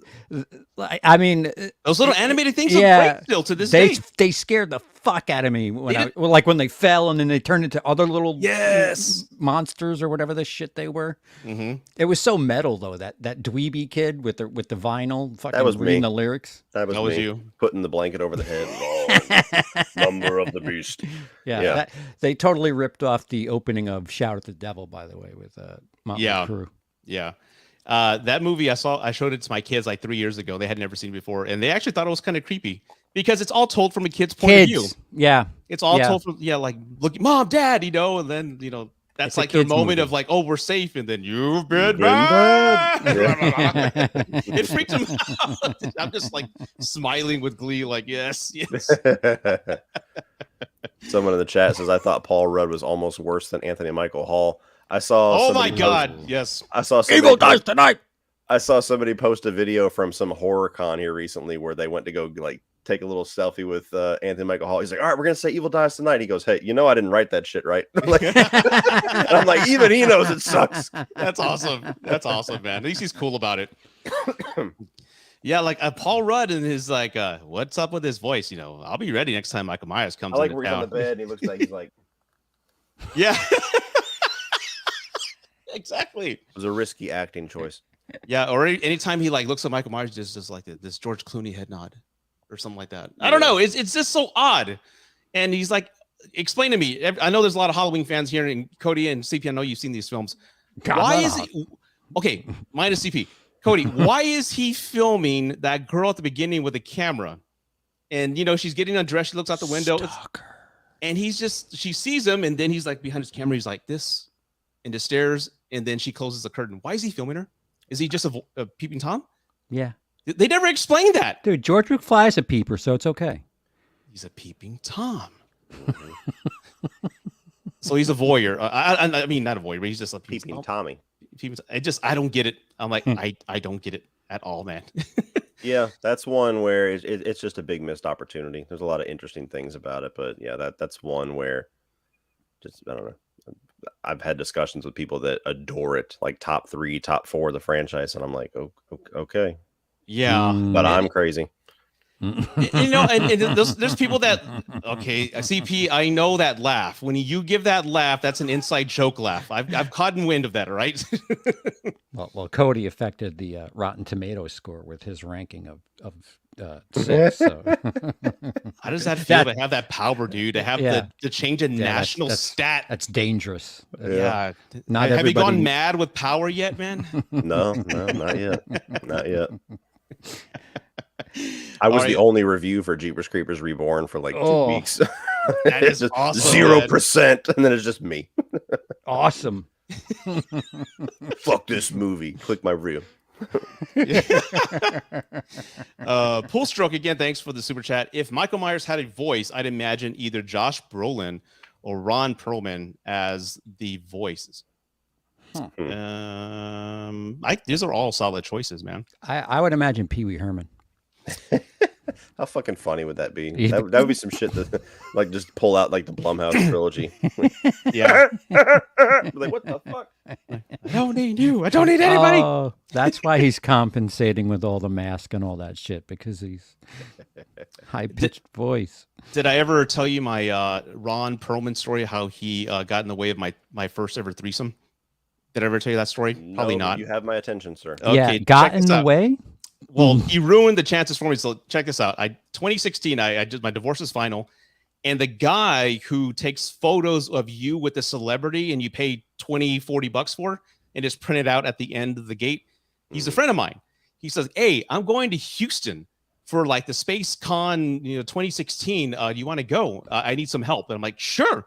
And, the guy's like a millionaire and he drives us all in a bus. We all go first class. And the highlighted group of that con was the Sons of Anarchy. And I never watched the show. I didn't know anything about it, but I knew who Ron Perlman was. Anyway, who's the young, hot-looking guy in that show, blonde-headed guy that Charlie Hunnam. Yeah. Get this. I have you totally honest. gay. I didn't watch the show, but as soon as Charlie Hunnam will be over here at 5:00, I swear to you guys, I've never seen thousands of women ready to just throw themselves at a man. Yeah. Like they did with this man. There were you can just see the horniness hovering above the line of women. They were just ready to just jump on him, dude, and attack him. I'm not lying. Blue eyes, blonde hair. It works both ways, men and women. Yeah. He's got blue eyes, blonde hair, so Anyway, and he's my height, so I felt really good about that. So like, thank God he's my height. All the actors are actually my height. None of them are really tall. Anyway, I saw him. He's a real cool dude. He's got a bad back, so he didn't want to stand too long. But just seeing women throw themselves at him was just amazing. Anyway, that's my Charlie Hunnam story. Anyway, that night at the bar, you keep talking about men. What is this threesome? Anyway, at the bar, let me get the ratio. Anyway, Saturday night, that con weekend, there's like the hotel bar everyone's hanging out with. So I change, and again, I just got divorced. I'm like the cock of the walk, and I go down to the bar, and I see all these beautiful women, dude, just there. And I'm like, you know what? Fuck it. My confidence is super high. I walked up to 2 of these women and got in between them and put my arm around them. And I just started flirting with them and just kind of rubbing the sides of their hips. And they were just all into it. And I bought them drinks and we're talking for like the first 30 minutes. I'm like looking at my friend, I'm going to make this happen. Fuck it. I'm going to make this happen. And then all of a sudden, fucking Ron Perlman walks downstairs and all the guys from Sons of Anarchy, and they just ghost me. They just left and went straight to Ron Perlman. I'm like, God damn it, Ron Perlman. You ruined my threesome. I got them drunk for you, dick. I bought them drinks all night and they ghost me for Ron Perlman. God damn it. And like, there they were. They were actually like pulling down their dresses, looking at my tan line, and all of them are just leaning against the bar like, yeah, sure, whatever. I don't know if they did anything. I'm not saying they did, but the hot women I had around my arms, they left me in a heartbeat. So that's my Ron Perlman story. Do you know what I think is weird? When a cam girl has tan lines. Well, I mean, yeah, you're they showing can. yourself to all of the internet, but when you go to the beach, you cover up. It's just ironic to me. Sorry. Well, it's you a said brand. It's a you said tan line, and my brain is broken. Well, I don't know if they were cam girls, but they were just like all over. No, them. I wasn't implying they were. Okay. So that's my Ron Perlman story. But super cool guy. Everyone's super cool. I loved them all to death, man. Dylan Rudzin, thank you for the super chat. I really do appreciate that, man. Thank you so much. Hey, Cody, Rudy, CP, love when you guys get together. Greatest trio. Awesome. Keep up the great work, brothers. Oh, somebody asked before. This is a hybrid between Breaking Bad and Peanuts. What did I miss that? Oh, okay. I was looking for the comment. It's Charlie Brown. This is like a Peanuts thing, but he's dressed up like Walter White.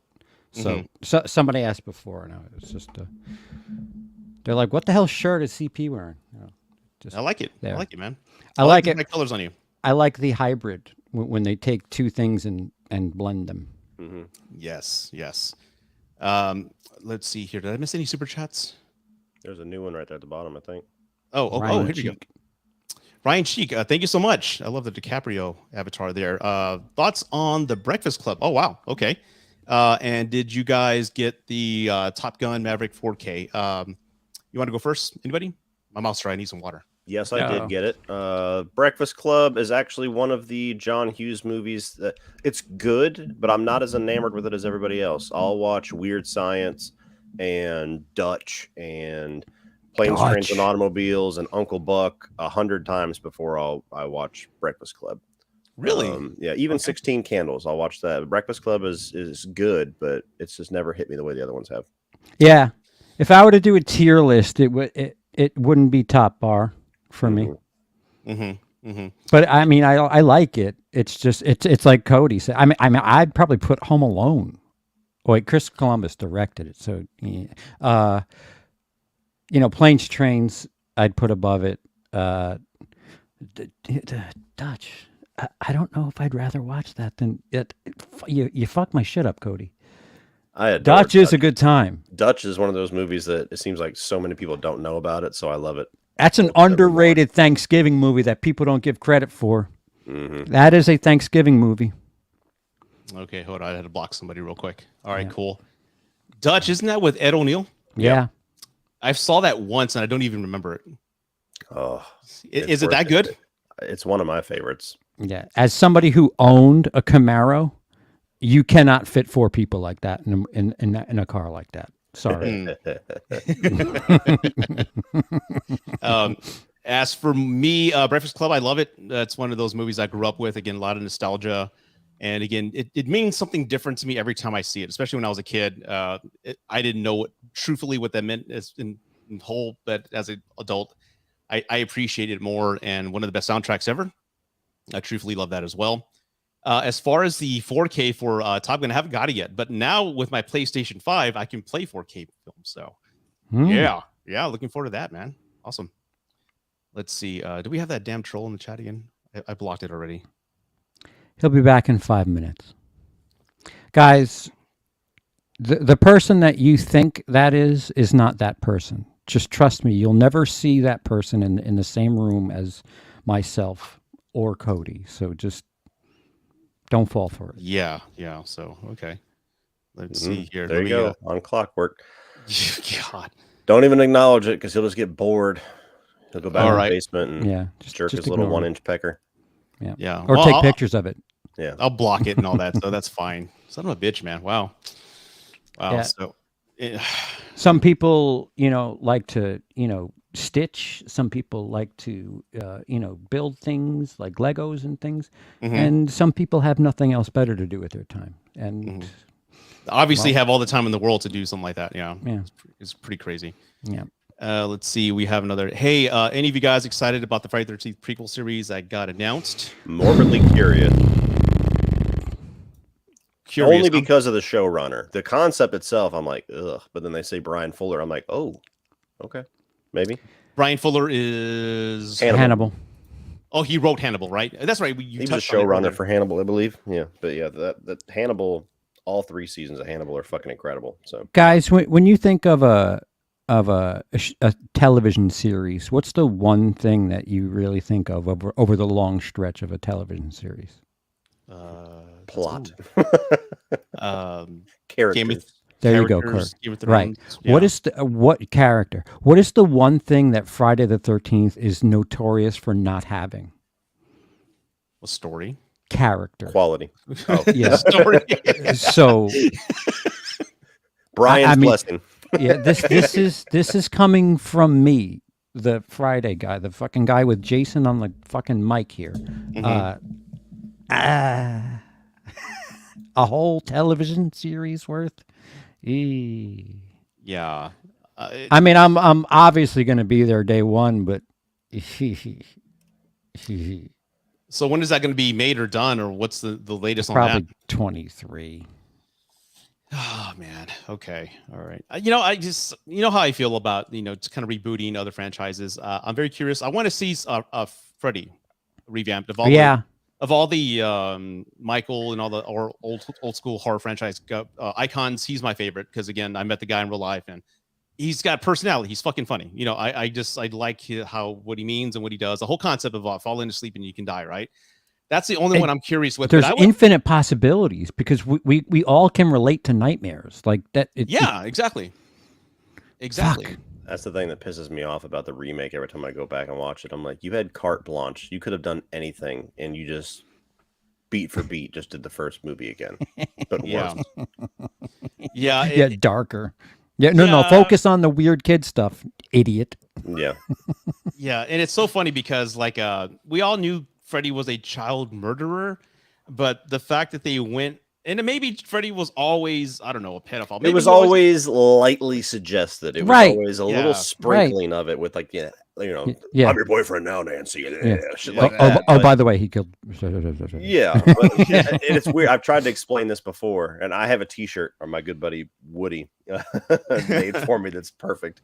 It's the Batman slapping meme, but it's the old Freddy and the remake Freddy. Mm-hmm. And it was a quote that I did in one of our past live streams where I was trying to explain how bad they fucked it up. And I'm like, slasher villains and the horror icons, that's what we go to the movies to see. Yeah. We go to see Michael Myers. We go to see Chucky. We go to see Freddy. Mm-hmm. And even though you get invested in the characters in a good one, to a degree, you're kind of rooting for Freddy. You just want to see him fuck people up in creative ways. Mm-hmm. And I was like, you can't root for him if he's fucking kids. And so exactly. I have a shirt where he's slapping. He's like, we can't root for you. You're fucking kids.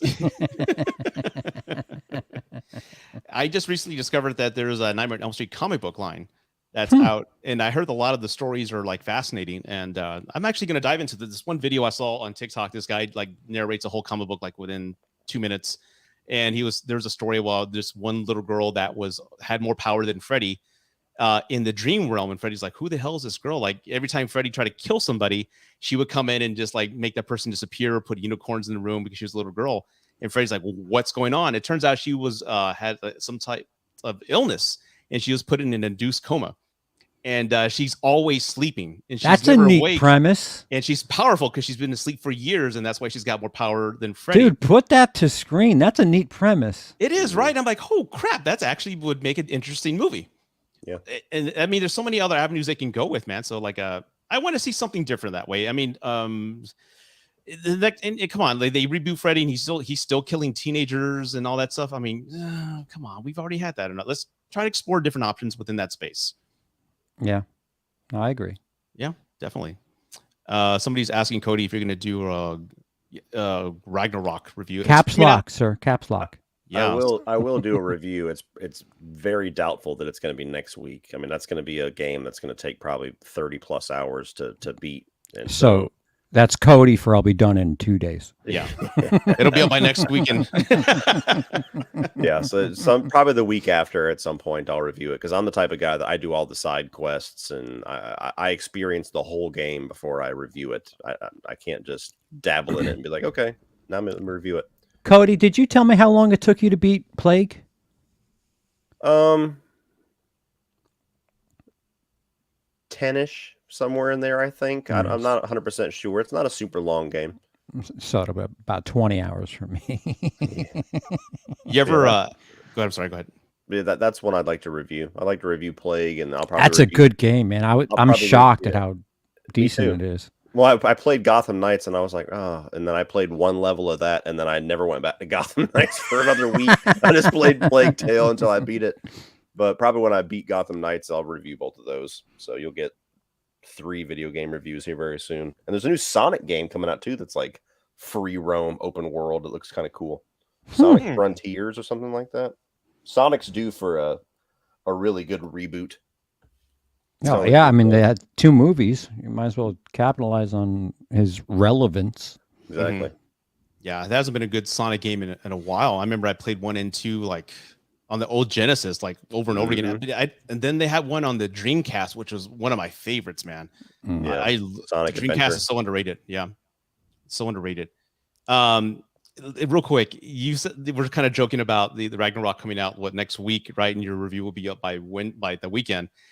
I remember when Last of Us 2 came out, and everyone knows I can't stand the game, but I found it odd that it was released like on a Thursday or Friday, and somebody I knew within the YouTube space had posted like the full review on like Saturday morning. I'm like, how the fuck did you do that? I mean, how did you do that? So I think they were calling. I think maybe just kind of lying there a little bit. It wasn't you, Cody. No, but I remember it wasn't me. I played it for days. That was a long game. I know. So if it came out Thursday and your review's up Saturday morning, like pulled an all-nighter, just played for 18 hours straight. and had time to film and edit. Yeah, that makes sense. That all adds up. With not nearly as long of a game, but I did that with Resident Evil Village. I played it all in basically 2 sittings, and I only stopped to eat dinner.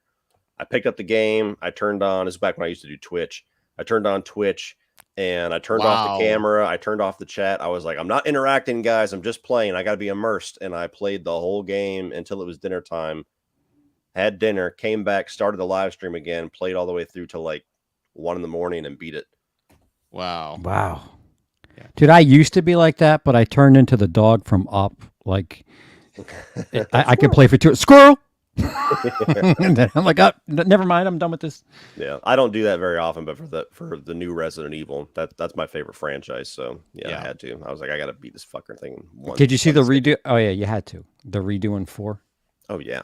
Yeah. Oh yeah. I'm still hard. I didn't I'd go think see a doctor if you're still hard. You know, you don't want to be hard too long. You can cause permanent damage to the penis. Anyway, we just talked about it, MJ. Rewind. Oh, asking about Crystal Lake. Let's see. Matthew again. Thank you for super chat, sir. Bigger surprise, X or Barbarian? I'm gonna go Barbarian. Because I totally went in blind. I knew nothing other than a girl walking into a Airbnb, and that's it. And I remember Cody saw it that Friday. He goes, dude, you got to go see it right now. And I'm like, I will. Just like, I will. Just, I promise, like on Sunday or something like that. So as far as film, like I'm stepping back and looking at them both. I still love X more. But Barbarian totally took me by surprise. I love that because that's so rare nowadays when so many things get spoiled on Twitter. Mm-hmm. Yeah. Barbarian wasn't a surprise. People told me you need to watch it. So I was like, there was some sort of precedent set. X surprised the hell out of me. Like, I was like, A24 made a movie about a fucking pornos and it's a slasher and it's really, really good with it. Yeah. Whoa. They're pretty much neck and neck for me for different reasons. I expected X not to really do much for me just because it was A24. And I'm like, they're going to fucking art the shit out of this. It's not going to be. And then it ended up blowing me away. And then Barbarian, like I said, I only walked in knowing Airbnb. And even if you walk in with a decent plot synopsis, that movie's going to, like, I watched it with my wife on HBO Max this past weekend. And we sat down. I'm like, let's watch Barbarian because she wanted to watch a scary movie. And she's like, all right, what's it about? I said, you don't get to know. Yeah. So just watch. And the first 15 minutes, she's like, I don't know why you want me to tell me what's going on. Like, obviously he's a psycho. And I'm like, oh yeah, obviously. Yeah, okay. And then as soon as that bitch like fucking smashes that, and she's like, what the fuck is this movie? And then we're watching Justin Long. She's like, I'm so confused. What happened? And I'm like, oh, it'll happen again. Just watch. just Justin Long on the West Coast for no apparent reason. Like, what the Yeah. Wait, go back to Pennywise at the Airbnb. Wait a minute. And if you think about this year in horror, we've all said over and over again that this has been an amazing year for horror movies. The two that stand out to me is Barbarian and Terrifier 2. And what's carried those movies to the success they've had is word of mouth.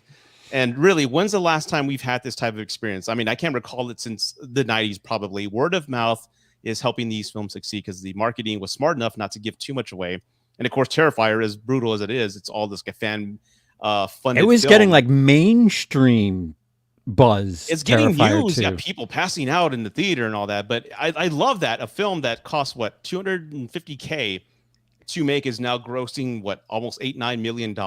I'm happy for them. I really am happy for them. And I hope we see more of that because we've all shared our complaints about the Hollywood regime and how some of it's cookie cutter, this unoriginal, doesn't have balls, and now we have this. I loved how in the same weekend it was like this big celebration for like indie horror and horror fans showing up and supporting, and Terrifier 2 is just skyrocketing, and then the very next sentence is like, by the way, Halloween ends 80% drop. It's like, oh yeah, you guys aren't the fucking star. You're not the king this year. Yeah, are let you? me double check that. What do we got here? Oh yeah, it fell. It's off the top 5. Yeah, Halloween ends. The article that I read said that it's in the top 15 of biggest drop-offs in movie history. It was 5th for Halloween weekend. Yeah. 5th. Pray for the Devil did better than Halloween Ends on the weekend of Halloween. Wow. That's even worse than what I just said. Jeez. That generic ass fucking movie. 60 million. It looked generic. It looked generic. I mean, that's why I'm waiting for it to be on Netflix. It's probably going to scrape 100 million worldwide, but that's probably it. Yeah. I mean, that's a lot. It's a hell of a lot for a horror movie, but awesome. The king is no longer on his throne. Let's put it that way. I've been trying to pronounce this guy's name for the past 30 seconds, and I can't in my head. So Beam Peas. Thank you. 3 class guys. All right. Good to see you better, CP. Yeah, definitely. I'm getting there. Thank you. And today I put quite a bit of work in. I wipe my own ass. That's all I thought of when you're like, today. If you didn't get my YouTube post, the 13th is my tentative release date for my 33 video. I'm doing better out. It'll be much better than Brian's. No homo. Hey, so how did that whole thing go for you, Cody? Like, I know it's you and like X amount of other creators, and y'all released it. Y'all all released it like scheduled. Like, I have 8 to 9, and so and so's got 9 to 10. Yeah, is it like one big event? Yeah, it's me, CP, Brian, and Sean, and we usually stagger it. I usually try to do 2-hour blocks, but it was a little different this year because CP was out of commission, and then also the block that I normally would have taken was trick or treat time. And so I was like, I'm not going to be able to be on a walking around and doing the premiere. So I did mine a little bit later, but it went really well. Me and Sean had like hour and 15-minute videos. And I was dumping a lot into mine just to kind of make it this big thing. And it's always pretty fun. It's always a fun thing to throughout the day to watch everybody's videos and see how they're usually me and CP compete for like comedy bits and stuff. So things like that, like seeing what he came up with, see what I came up with, and seeing where everybody's list differs, and it's always fun. So Cody's being modest. Is he? It plays in my history of comedy. You lead up to the headliner, and Cody and Sean are the headliners of the group. Usually, Brian and I are the first two, and then Cody and Sean are the last two.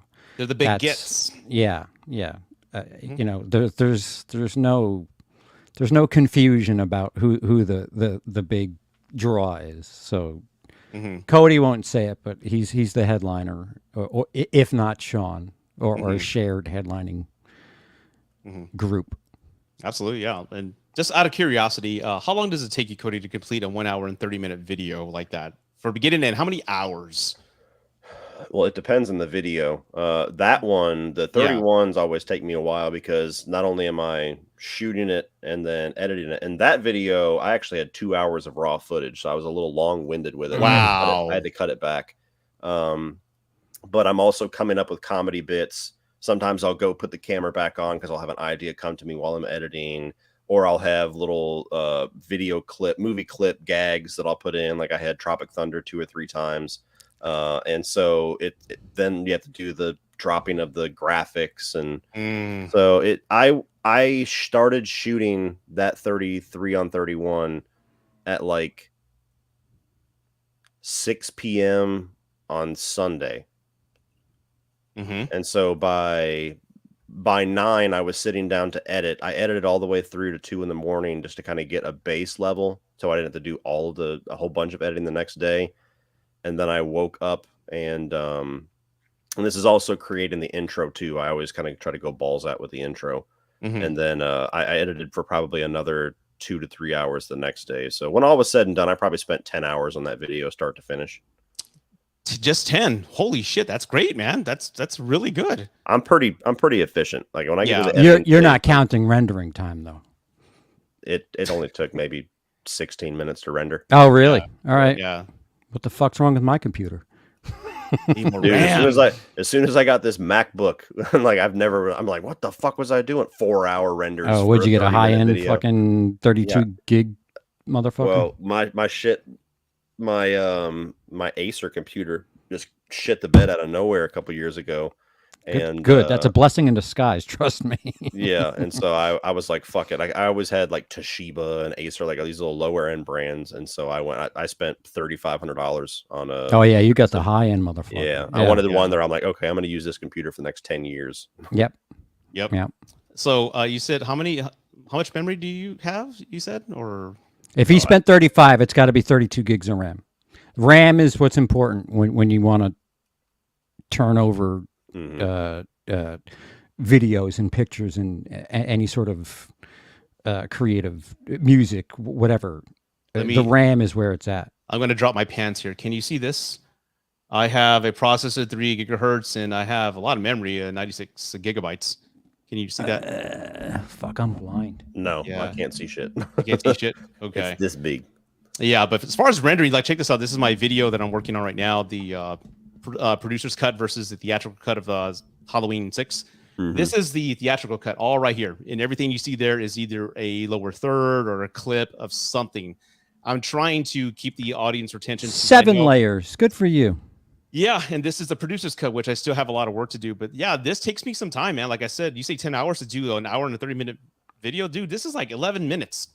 It just takes me forever. Like, again, I just got to find that workflow, man, and just write it down because... Well, when you told me you were doing just the video capture to get your clips, I was like, holy fuck, no, use this. I've been using Snagit screen recording to get all the clips one way. And then Cody says, try this way. I'm like, yeah, my holy uncle. Shit! Call my uncle. This is awesome. Yeah. He knows a guy, and then, yeah, you just take it from there.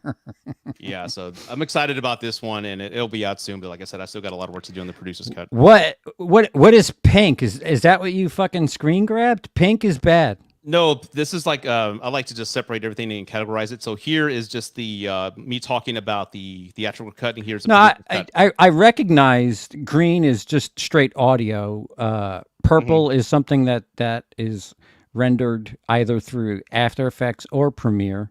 Light blue is shot video, but pink usually is something that is something that it needs to render again. I had no. Did you color idea. Code that? Is that what that is? Yeah, I just go and like highlight a group and then just go like, okay, let me just right click and then label, and then I just pick a color that just goes my fancy. Yeah. You know what? I'm gonna go ahead and go with magenta. Is that better, CP? That's sexy. Just kidding. Yeah, no, I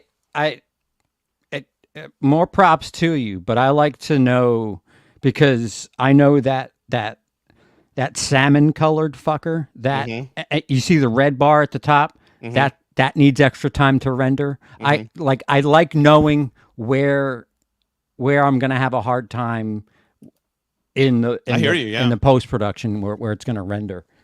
So Man, we're just nerding out about editing right now. Yeah.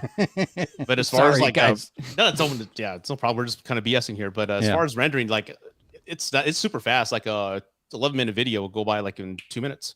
1080, 4K sometimes. Like depending if I want to render that. So yeah, it slows down when I go with 60 frames per second. If I want to make it all like that weird, the weird visual effect, but I never go that route. So. You know what? I'll render at 60 frames per second. That'll give me the views. Yeah.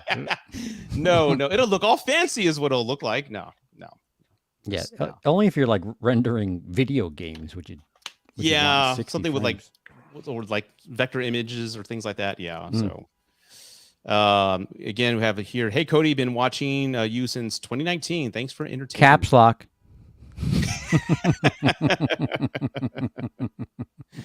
Oh man. But we talked about Creed, we talked about Resident Evil 4. I'm kind of excited about that. Yeah. Like 4 was never on my top. It's so excited. I know. You still got that erection. Yeah, I know. I am looking forward to Silent Hill 2, the remake. Konami made that announcement. Why did they skip 1? I don't know. It pisses me off. I don't know because I love the first one, and they haven't done anything with it since the PlayStation. This game 2 and 3 have already been remastered once. Yo, PT would. Oh, motherfucker. Yeah, we're never gonna get that again, man. But god damn, isn't it amazing just how they just that trailer? I mean, that little demo is still talked about. What is it? 8 years later, and how we want it. Hopefully, Konami will do something similar to that, but. The graphics today would still play. Like, it was so good looking.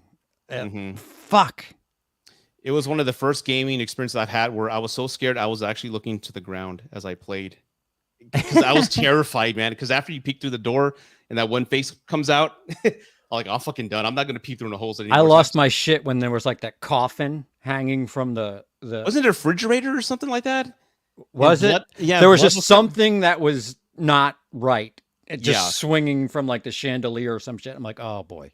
Yeah, and then the baby by far the scariest video game experience for me was playing Resident Evil Biohazard in VR. Yeah. And I played it in VR for the first time, so I didn't know anything that was around any corner. And so just even the first like hour where you find Mia and she goes down into the basement, and the only way you can go is down in the basement. There's only enough light for like the first 2 steps, and you get into this weird immersion because you have noise canceling headphones or earbuds. Yeah. And even just the air in the room, it feels like someone's breathing on your neck. So I'm looking down and all you hear is downstairs. And I'm like, fuck this. I'm like, I'd like take 1 step and I'm like, ugh. And then I took 2 steps and I'm like, oh no, I don't want to go. And then he took 3 steps and all of a sudden it turned into a cutscene. I'm like, no more steps, no more steps. All you saw is this bitch coming up the stairs. And I was like, fuck. And she gets right here. Yeah. It's weird how VR fucks with your head and it really, really like you're in a room, you're fine, but your eyes are like, no, you're in this house. You're in a basement. You're being chased. Emily's, when I was over dropping Emily off in the UK, her father has a VR set and he's like, here, try this on. And it's this skyscraper thing where you take an elevator and you go to the top floor and it's just a plank. And you walk out to the plank and he's like, go ahead, step off. I'm like, I don't want to step off. That is very far down.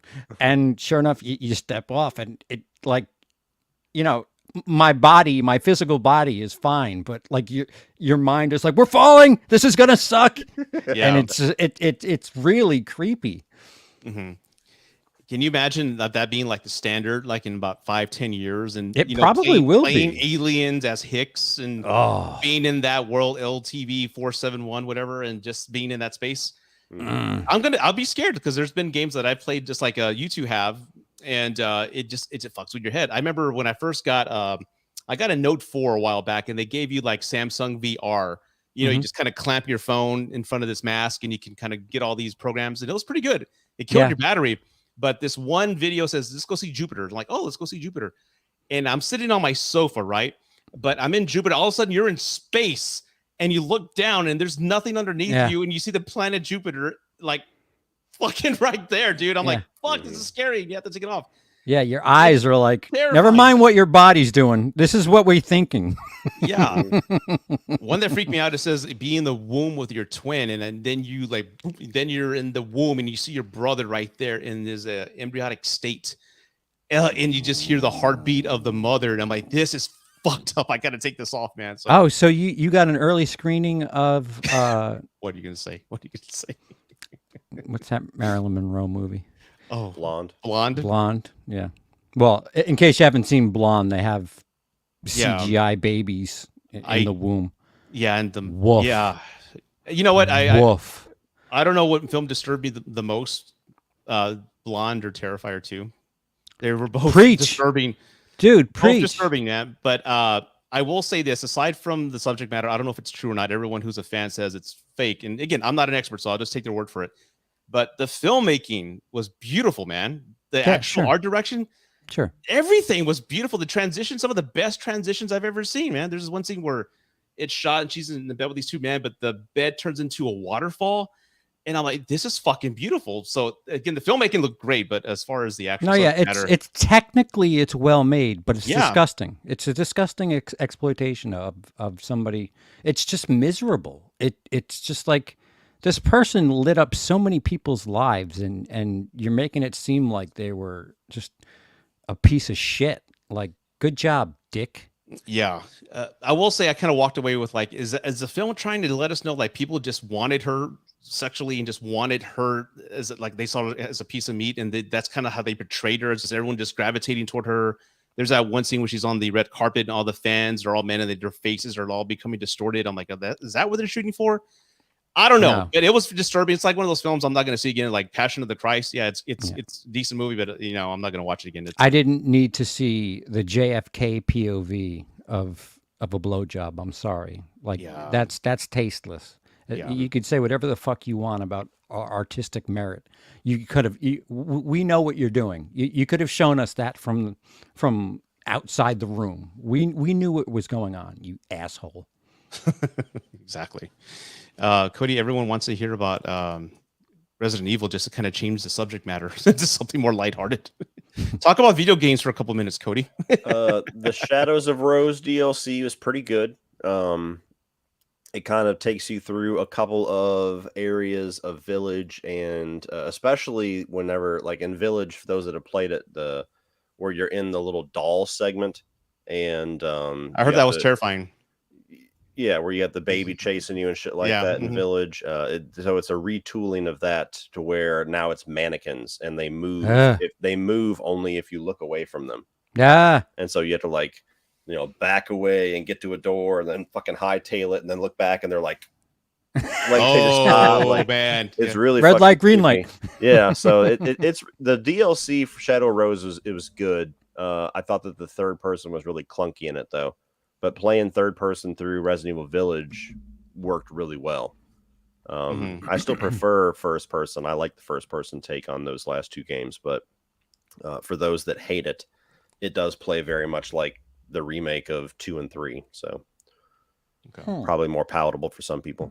Real quick, I was talking about Silent Hill in the remake, which I'm excited. No, it's okay. But there's like a few other games, Silent Hill F, Silent Hill Ascension. There's a whole bunch, like 4 or 5 coming out, along with Silent Hill 2, the movie, which I'm really excited about as well. But just, I was telling Cody this via chat like a couple days ago. I don't know if I've never said this out loud, and it's not a big deal, but the one game that has ever given me psychological nightmares for like 5 years after I played it was Silent Hill 2. I played it, I was like 25, 22 when it came out. PlayStation just came out. Konami, it was a big boomer. Yeah, it was a big year for Konami, right? The Metal Gear came out along with Silent Hill 2, and I played it. And, you know, I was old enough to understand the subject matter. It was, you know, I was old enough to understand the, you know, the intricacies and, you know, what they're implying. So I understood what Pyramid Head represented it. I understood what Angela, this other character, was going through and what her dad had done to her. And I remember that one scene where you're fighting her dad. It's called Dummy Dad or something like that in that one room. And you know about her, you know, her. Wait, what does Pyramid Head represent? James's guilt and sexual frustration. Really? Yes. Thank you. I appreciate this. That's why you have Pyramid Head, kind of doing what he was doing with the mannequins, and that's why he's being tormented by the beautiful version of his wife, and that's why she's being killed repeatedly in front of him. And when you find out the whole story and why he killed her because he wanted his life back, it's all there. It's all there. But it really that's cool. I didn't know that. Thank you. Yeah, it was so deep, man. It really did mess me up. And again, that game, for 5 years, I would have nightmares about it that I was in that town. And no other game has ever affected me that level. There's games that scare me, like Resident Evil 4. Holy shit, it's scary. But to get inside my brain that way for 5 years, man, it really did mess me up. The original fucked me up pretty good. Like, I didn't have nightmares from it, but that was my first survival horror experience, was Silent Hill on the PlayStation 1. Yeah. Which is why I've been wanting them to remake that one, because I want to re-experience that story. But for whatever reason, they just act like one doesn't exist. It all starts at 2.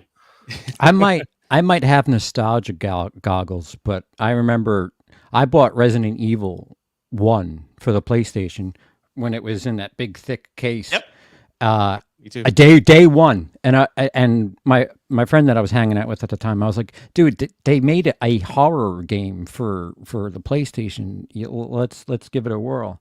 And we didn't think much of it, because what was horror in video games before that? It wasn't really anything. There weren't jump scares or anything in video games before that. There was Clock Tower, which I never played, but I heard about, and some Sega CD games. Dee's Diner was kind of like that, but it was mostly like cutscenes. But yeah, you're right. Clock Tower, Alone in the Dark, I guess, but that was so raggedy and shitty graphics. So we're playing this game. It's officially dark now, and if you know the main hall of Resident Evil, you can go to the left or you can go to the right. And we went to the right and opened the door where there's this L-shaped hallway with windows, just laced with windows. And the two of us just pinned to the TV, like, what the fuck is going on here? We're, just walking, trying to find clues, because there was a thing in the statue in the blue room right before the L-shaped hallway, and sure enough, the door's locked, so we have to go the other way. And by about halfway down the way back, the L-shaped hallway, smash! Fucking dog comes to the window, and we both jump up like, holy fuck, this is the greatest thing ever!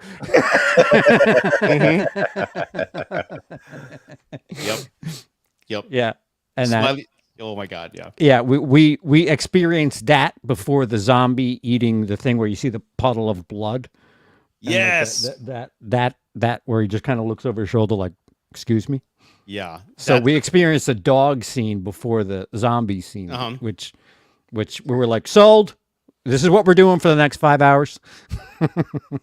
No other game scared me before like that one. Yeah. I remember just the audio, like, it's just like, it's terrifying. And then that scene you're talking about where that one guy turns around, looks at the one zombie in the hallway in the corner. You remember that, that scared feeling you have where you feel your heart like hurt and it feels like it drops to your stomach. That's the fear I felt when that CGI zombie looked at me. I was like, holy shit, I gotta get out of here. Or when you leave the mansion and go to whatever the fuck, and then when you make your way back to the mansion, but then it cuts to a cutscene and something's fucking hot dogging it back to the mansion. You're like, what the fuck's coming after me? What is that thing? You look at this big fucking one lizard, swipe, like, there goes your head. Yeah, oh, that's it. Okay. Oh my God. Terrifying. Cody's like, I don't know what the fuck you guys talking about. Tank controls suck. Blah blah blah. Hey, I don't know why I completely missed Resident Evil in the PS1 days. Resident Evil 4 was my first Resident Evil game, and I wasn't even excited about it. I was just like, oh, I guess I'll rent this. Nothing else is here, and I was like, this is fucking awesome. Yeah. And then I had to go back and play like the Dreamcast ports of 2 and 3, and then by then the GameCube had the Resident Evil 1 remake. Oh. Which is still one of my favorite games. I have that downloaded, and I still mess with it. But I refuse to delete it. Yeah, I never will. Like the remake or whatever it is of the original. Which originally came out on the GameCube, and I had to buy a GameCube to buy that. I was really pissed off when that happened. Fucking little tiny disc. I know. But I have quarters bigger than GameCube games. You guys good on time? Another 30 minutes? You guys good before we sign off? Good. Okay, cool. But yeah, I get the tank controls, man. Like, there's this one guy I've been in Silent Hill, like, just like a rabbit hole, and this one guy was saying, I love it for its nostalgia and what it gave me the first time I played it, but revisiting those games is a son of a bitch. Those controls are just horrible. Yeah. And I get the tank controls because, again, Resident Evil is the one who really first came up with those tank controls. And then Silent Hill did the same thing. And you just got used to it because that's all we had. Yeah. We didn't know any better. You just got used to it, man. It sucks ass for about an hour, but once you get into the groove, like, you know what you're doing, and you're just like, all right, I got to do this. And whatever. Yeah. You knew you were a pro Resident Evil with the tank controls when you can just curve the hallway. Yeah. You're running, they just curve it. Like, yes. Yeah, I would do a thing where, like, it looked like I was just like ice skating, where just you're just running, but you're not really moving your feet. Yeah. Oh God, man. Yeah, that was an awesome game. And 2, of course, but again, 4 came out of nowhere, and again on the GameCube, and then it just took off, man. I didn't like 0 that much. I agree. Yeah, it was okay. Too many insects. I'm like, where are the zombies? I don't want to fight bugs.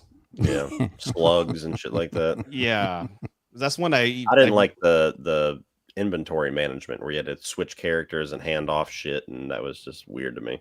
Yeah, put something like in a little elevator chute and hope, like, what's his name, Carlos gets it downstairs and all that. It was like it was fun, but I've never ever entertained the idea of revisiting that. So no.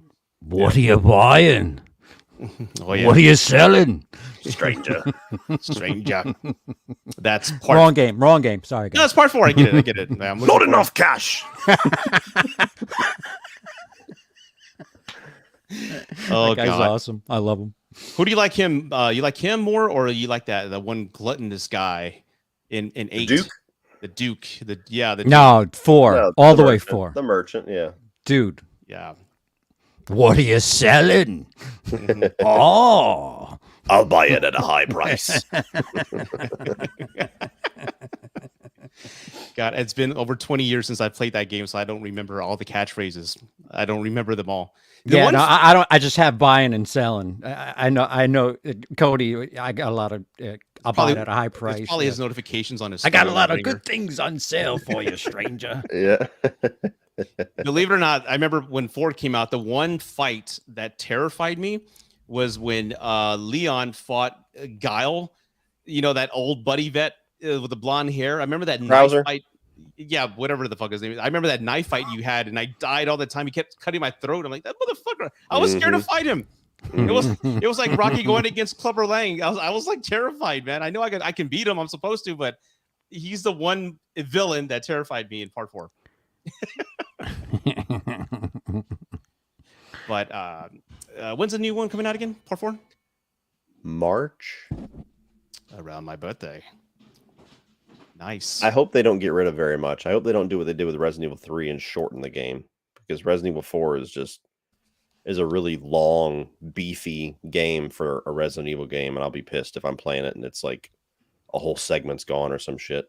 Yeah. Well, they'll probably add to it, if anything, just like they did with well, you would think the original remake. Yeah. You would think so, but at Resident Evil 3 they cut the whole clock tower and the little worm boss and stuff out of there, and so the games you can, once you know where to go, like I've beaten Resident Evil 3 in just over an hour.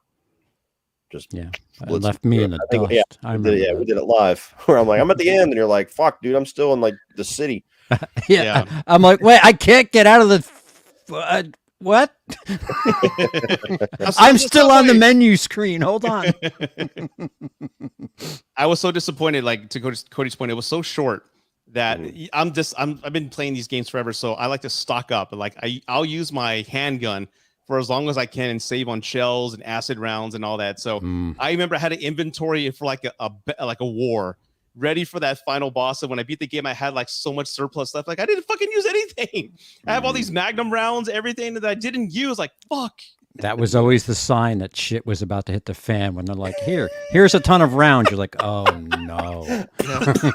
I forgot. I saw a meme or something like that. It said when you're playing a horror game and you find a room full of ammo, and it's like, it said, then you open the door. Like tons of herbs all over the place. Like, oh Yeah, wow, yeah. it's blue green. And then Yeah. you're like, Oh, Come buy 'em. I know what this means. Yeah. Yeah. It's way too quiet and there's way too much cool shit in this room. Yeah. That always pisses me off where it's a game. I like to explore and, touch every single room and get all the collectibles. It pisses me off when I'm like, you're at like a fork and you're like, you can go to this room or this room. And I'm like, okay, I'm going to go left and I'll save right for next. And then you go left and it's like cutscene and you can't go back. I'm like, fuck, what was it right?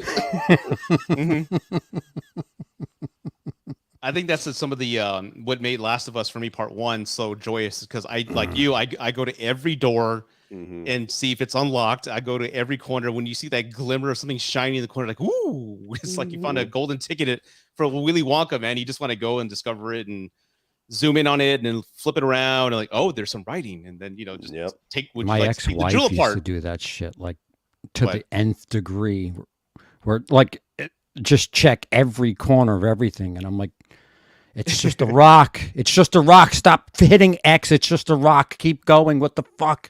Yeah. But I understand. Some of my fondest memories from my first marriage was the ex-wife helping me. She was always, you missed this. I'm like, where? Over there. Like, I don't see it. It's right there. Like, we get into fights, and she'd help me like solve puzzles and things like that. Those are fun days. If I can give credit to my ex-wife, she certainly was a much better video game player. She annihilated all the Uncharteds. She's like, just give me the fucking controller. And I got like, this, right? Yeah. And I was like, what the fuck? How'd you do that so quick? She was really good. She was really good at video games, but yeah. Did you ever play the other one game that scared me that I actually still have back there in part 3, Fatal Frame? Did you guys ever play Fatal Frame? Those were always terrifying. You know what they are? Have you ever heard of those games? No? I've heard of it. I don't know what they are exactly. The name sort of rings a bell. Yeah, it came out on the PS2. More or less, you're like this young girl going through like a haunted house, and it's haunted. You're looking for your lost brother. The haunted house is haunted? Oh yeah, believe it or not. And the only way to protect yourself is to take pictures of ghosts, and you have to wait till the closer they get to you when you hit the flash, the more damage it does. And the ambience, and it's made in China, so it's got those like Japan, China type of like horror feel and look. It's terrifying, dude. I couldn't. Girls in white dresses. Yeah, that whole thing with the eye. Yeah, and, all that. That's Emily did a video on that. That's Japanese culture. Death. They a white dress is synonymous with death for Japanese culture. So Sudoku, Ring, Grudge, all that stuff. It's like their version of not a zombie, but like that's their death culture. They wear white. I'll try to find it and direct it to somebody, because Emily does a hell of a lot more work than I do when it comes to studying for videos. So like, isn't all cultures like they always I saw her, she was in a white dress, like there's always like it was a Victorian dress, like I guess white is synonymous with any culture, right? Like it's the white gown. Yeah, starting clean, a new beginning, something like that. Yeah. I wish I remember what the hell she said, but yeah, I don't know. It was a woman talking, so why would I pay attention? I'm kidding. It's a joke, people. It's a joke. Please don't cancel me. Yeah. You know what, Cody? I just noticed you have a Michael Myers head to your left or your right. I do. Yeah. Is that the one of your fans sent you or something like that, or? Yeah, he retooled the Trick or Treat Studios Halloween Kills mask and repainted it and redid the hair and everything, so it looks that's badass, man. Way better than anything you can buy. Yeah, that's so fucking cool, dude. Man, they have people like make stuff for you and send it. That's pretty badass, man. Yeah. Look at that. Yeah. Yeah, that's dope. That's a better mask than the Curse of Michael Myers. Part 6. Yeah, I'll say, or part 4. Or part 5. All of them, really. They all like pretty bad. Part 4 is such a good movie, but he's so doofy looking in that Oh movie. man, shitty ass mask Derp. and hockey pads. I just know. can't take it seriously. I'm like, just put shadows on him or something. What the fuck? Yeah, I don't know how they fucked that mask up so bad for so long. Like everything after 2, it was like they just sucked ass until Rob Zombie's like, listen, motherfuckers, like, yeah. Yeah, there's this one shot in the producer's cut where it's just like the silhouette of Michael looking at somebody, I forget. And his hair looks like they just woke up Michael Myers, and his hair is just like a mess. Bedhead. He just woke up and like, this looks so bad, man. Pat it down. Pat it down. Pardon. Avatar 2. Let's get into some comments real quick before we sign off. Yeah. I am not excited for that whatsoever. I'm not, but if Top Gun Maverick says anything, it will do well. Yeah. Yeah. And people will go out in hordes to see that movie. Holiday season release too. Yeah. It's going to do well. I don't know if it's going to be like the first 2 to 3 billion good, but it's going to make money. It'll make $1 billion. Yeah. And James Cameron will get those little nuances that we love about him and all that, and import them into that. And I don't know, but yeah, didn't they just release the trailer for it, like a legit trailer? I'm not watching it. I saw the first one. It looks the same as the original. The trailer, it doesn't really give too much plot, honestly. It's just a lot of visuals. Like you get a slight idea of maybe where the story is going. There's obviously a lot of water that's going to be involved with it. They're moving into the seas and stuff, but it's it visually you're like, wow. Planet Core. I know that. What's that from? That's Phantom Menace. Okay. The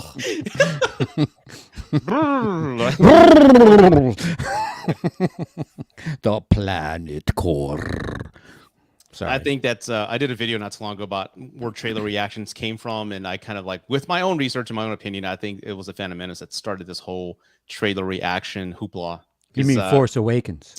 No, the Phantom Menace is like what started. Just I had friends of mine back in the day who would just go buy tickets to go see Meet Joe Black. I thought you meant the YouTube culture of trailer reactions. I was I don't think YouTube existed back then. It didn't, but as far as like origins and getting hype, there was no other movie that met that hype and that level as far as like people bought tickets to a movie and then left before the movie started just to watch the fucking Phantom Menace. And I was one of them. I bought Meet Joe Black. It's only $7, so what? And then I go and see it and walk out. So crazy, man. Woof. But Avatar 2, I'll probably check it out, but I'm not too excited about it. It's just it better be worth 10 years of waiting for James Cameron, because dude. Suffering, did any of you play the Suffering? I've never touched that. Have y'all? Nope. Nah. We touched on this earlier, Gavin. I love Until Dawn. I thought it was fantastic. The Quarry, I'm halfway through it, and I'm not too impressed. Like, there's literally 2-3 hours of nothing before something happens. Yeah, I couldn't get past the first 3 hours. I played the one chapter and I was like, I'm so fucking bored. And then I walked away for a couple of days. And then I came back, played the second chapter, and I'm like, I'm so fucking bored. All I did was watch cutscenes and catch keys. And then I played like another hour, and I'm like, I can't fucking do it. And everybody's like, it gets good after a while. I'm like, dude, if it takes you 3-4 fucking hours to start doing anything in a game, fucked up. In a game, yeah, exactly. And what is it? Last of Us? Like the opening scene is shit just hitting the fan, and you're in the back seat of a truck. That's the first Last of Us, right?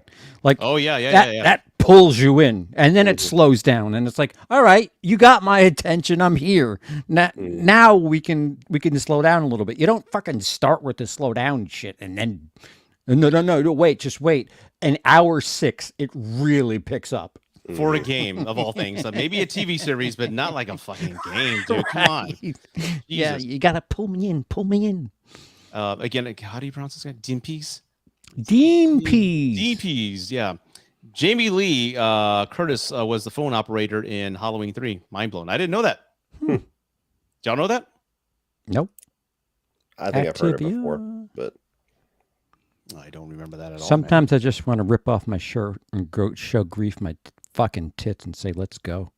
You know, get this. I Condemned. I actually played with a buddy of mine. The Xbox 360, I think, is what came out, and we're playing NBA Live, and we're just blown away with how realistic it looked. But he also got Condemned, and that was a great game. That was one of the first games I ever saw mannequins that would just come around. Like we turned around and then came back, they were coming closer to you, and there was like more that were populating every time you turned.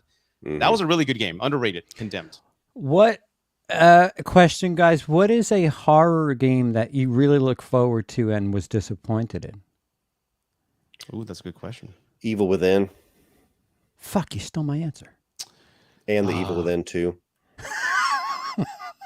You fell for it twice, idiot. Yeah, they're like from the creator of Resident Evil 4. And I'm like, I'm fucking Sold. there. Yeah, and then I played it. I'm like, this story sucks, but it's kind of like Resident Evil 4-ish. And then 2, everybody's like, 2's even better. It expands. And then it's the weirdest fucking thing. 2 starts open world for like the first hour and a half. And then it goes back to you just go to wherever the game, like it's linear after that. Like you drop into this town and you can attack the town and the side missions and everything in whatever order. I'm like, this is a lot better. This is cool. Yeah. And then after you do that one town segment, it's just like a regular horror game where you just open that door and you just continue to go forward and there's no going back. I'm like, how the fuck would you do open world for a little bit and then stop? That is weird. Yeah.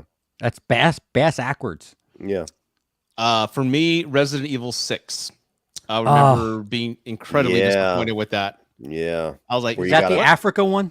No, that's 5. Yeah. 6 was like Call of Duty. Like, what the fuck am I playing at the beginning? Yeah. It was weird. 6 is where you have the Leon and random chick where it's more like Resident Evil 4-ish tone. And then you have Leon and New Recruit, and it's like straight up action Call of Duty game with zombies. And then you have Wesker's son and Sherry Birkin, and it's just weird because you have like superhuman abilities. And so you got to beat the game 3 times, and then you unlock the Ada campaign, and then you got to beat it a 4th fucking time just to get the whole story. And the story is just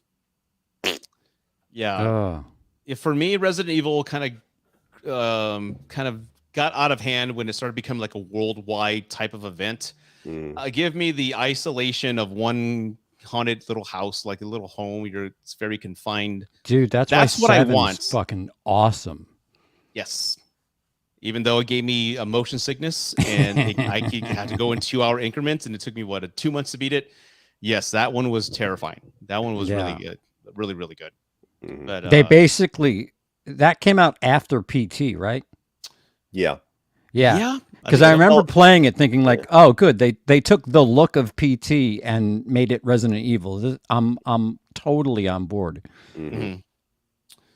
Let's see here. Devin, who remembers Manhunt? I remember it. I remember it's a Rockstar game. I never played it. I played it and beat it. It. Oh, the same super chat. I'm sorry, I didn't see that. Devin. You would not be able to release that game now, but yeah, it was fun. You're just walking through a snuff film, basically trying to survive. And you're killing people, like being as creative as you possibly can, right? That's what you're doing. Yeah.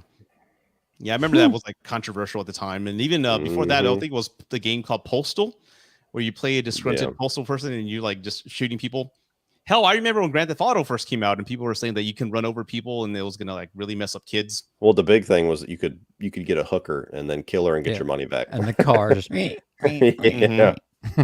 Didn't your health go up? Yeah. Your health went up, your money went down. Yeah. Yeah, but 6 was really disappointing for me because, like I said, it didn't feel like a Resident Evil game. It just felt too big and ambitious, and there's so many viruses and things going on. I just didn't. And like Leon's a government agent now. Like, when did that happen? Like, I know happened in 4. It's like, okay, let's get too much now. Yeah, it wasn't for me. It wasn't for me. I know. The 4 is good, but like the other ones, I think going back to 7 and 8 was really where it's kind of getting into that Resident Evil atmosphere that we all love. And I'm looking forward to whatever's next, man. Like you said, the 4 remake and whatever new stories. Definitely am. They need a Code Veronica. Yeah, Village was fucking awesome, man. Lady D. Yeah, I have no excuse. I mean, I just need to install it and finish it. Yeah, I may need to borrow your VR headset, Cody, to play any Lady D stages, so I can. Experience they haven't released Village for VR yet. I'm probably waiting for PSVR 2, but yeah, that was a big bummer for me. because Biohazard, Resident Evil 7 was right out of the gate. You could do VR, and so I played it for the first time in VR day one. And I remember when Village was coming out, the weekend, or a couple days before it came out, I was pulling out my VR and getting everything ready because I just assumed this one's gonna be VR too.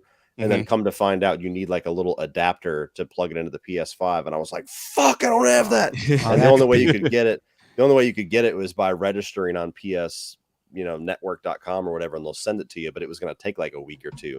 And so I was literally online, like on Facebook, like, does anybody have this adapter that they'll sell? Like, I'll buy it for like $50. Like, seriously, I was pissed. Like, fuck, I'm gonna not be able to play it. And then come to find out, it wasn't playing in VR anyway. So I went through all this trouble. Didn't end up spending any money, luckily. But when I found out, I was like, well, that was a bunch of fucking stress over nothing. Did you guys ever play Silent Hill Downpour? Silent Hill I played Downpour. a little bit of Silent Hill Homecoming on Xbox 360, but yeah, those are the Silent Hill games where they're like, yeah, we don't talk about those ones. Yeah, they were like Western developers in the US, and like, no, you can't capture that. No, I remember seeing Pyramid Head in one of the games. Like, that doesn't make sense. That doesn't tie to any of the mythology. Like, that's James's demon. That's not anybody else's. Like, yeah, I don't like that at all, man. I think you know what I did? They play. Isn't that one with the the vet? He comes back into town. And he's looking for his little brother. Yeah, that's the one I played, and I wasn't a fan of that either. But I'm about to wrap up this live, guys. We're going on 2.5 hours. I honestly thought we were at 2 hours right now. So I think we're about on our last. Time flies when you're selling fries. Or having fun. Either one. Either one works for me. Either one works for me, man. But before we sign off, anything you guys working on, or like your latest hip hop demo album, anything like that you would like to talk about and share with the group, share with everyone watching? Well, I'm taking it easy this week. I kind of need to recuperate from September and October where I was just going balls to the wall. So I've just been kind of doing smaller videos. I'm planning on doing a 100K celebration Q&A live stream, hopefully tomorrow. Just depends on how I feel. And after that, next week, I'm planning on hopefully getting my The Thing review out, but this month is going to be much more laid back than it's been, just because I kind of need a relaxed month. So I've got a couple of ideas written on the board that are just kind of maybes. You got Wakanda Forever coming out next Friday. I'll review that for sure. Yeah. Probably rank the MCU not too long after that. I haven't ranked it in a couple of years. And then, yeah, that's pretty much the only new release that I have on the board right now for this entire month, aside from Glass Onion, which is a Netflix thing.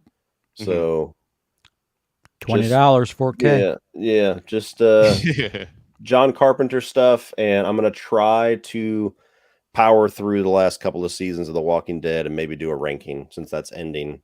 That's right. Yeah. Is it finally ending? Well, it's ending before they start all the spin-offs with all the main characters that they've already announced a year in advance. And so they're like, I guess they're not dying. So, yeah. I saw a clickbait quote that said that, what's-his-face, Negan was pissed off at something, and I didn't click on it. And I was just like... Yeah, it was doing like a radio show, and he was bitching about that. He's like, I don't know why you guys announced the spinoff, because now obviously I don't die. And, shit. Yeah. Because they announced like this is the final season of The Walking Dead, and then like a couple of weeks later they're like, after The Walking Dead ends, we're gonna start this spinoff with Norman Reedus and the other chick, and I'm like, oh, so the main two characters of the show. Yeah, no one's gonna die. Yeah. So it's like Breaking Bad is ending, and then a week later we're announcing a Jesse and Walt spinoff. It's like, what the fuck? Yeah, that's I think it's Negan and Negan and Maggie go to New York or something like that. I don't know. And hopefully they take a boat instead. Yeah, that would be to Vancouver. Exactly. I wore my Negan outfit for Halloween a couple days ago, and all the moms were hitting on me. Where's the key grip? Yeah. Hit him in the face real fucking hard. Yeah. Tropic Thunder. I got that. Dude, I was like talking to Cody when his 33 premiered, and I saw that clip. I'm like, that was pretty fucking good. I can't watch anymore. I don't want to be. I don't want to be influenced by any of this. I gotta compete with this motherfucker. That's not even like top 5 bits too. All right. And CP, I'm sorry, go ahead. Yeah. I got your segue. I'm healing, getting better, not completely 100%, but workable. Today I did my in between title screens. You'd be surprised that it's not, it's not just an image on Photoshop. It actually rendering on my computer. I don't have a fucking $3,500 MacBook. So it's 33 title videos, and I did that today. I did all the little titles for the bottom today. Tomorrow I'll work on the numbers for the side. I'm slowly piecing everything together for the video. It's a bit of a process, but I fully, one more time. No, I said I bet it's a process. I can imagine, dude. Yeah, I fully expect to have my 33 on 31 for the 13th, which is 31 backwards. Hey, nice. For me, like I said, my son is going to be here on the 16th, so that's a few days away. So I'm going to be a dad again for the 3rd time, and it's going to change a whole lot of things. So as far as my schedule, it is. Good Lord, it's going to be different. But my girlfriend's definitely supporting me with all my endeavors with this TikTok and all that.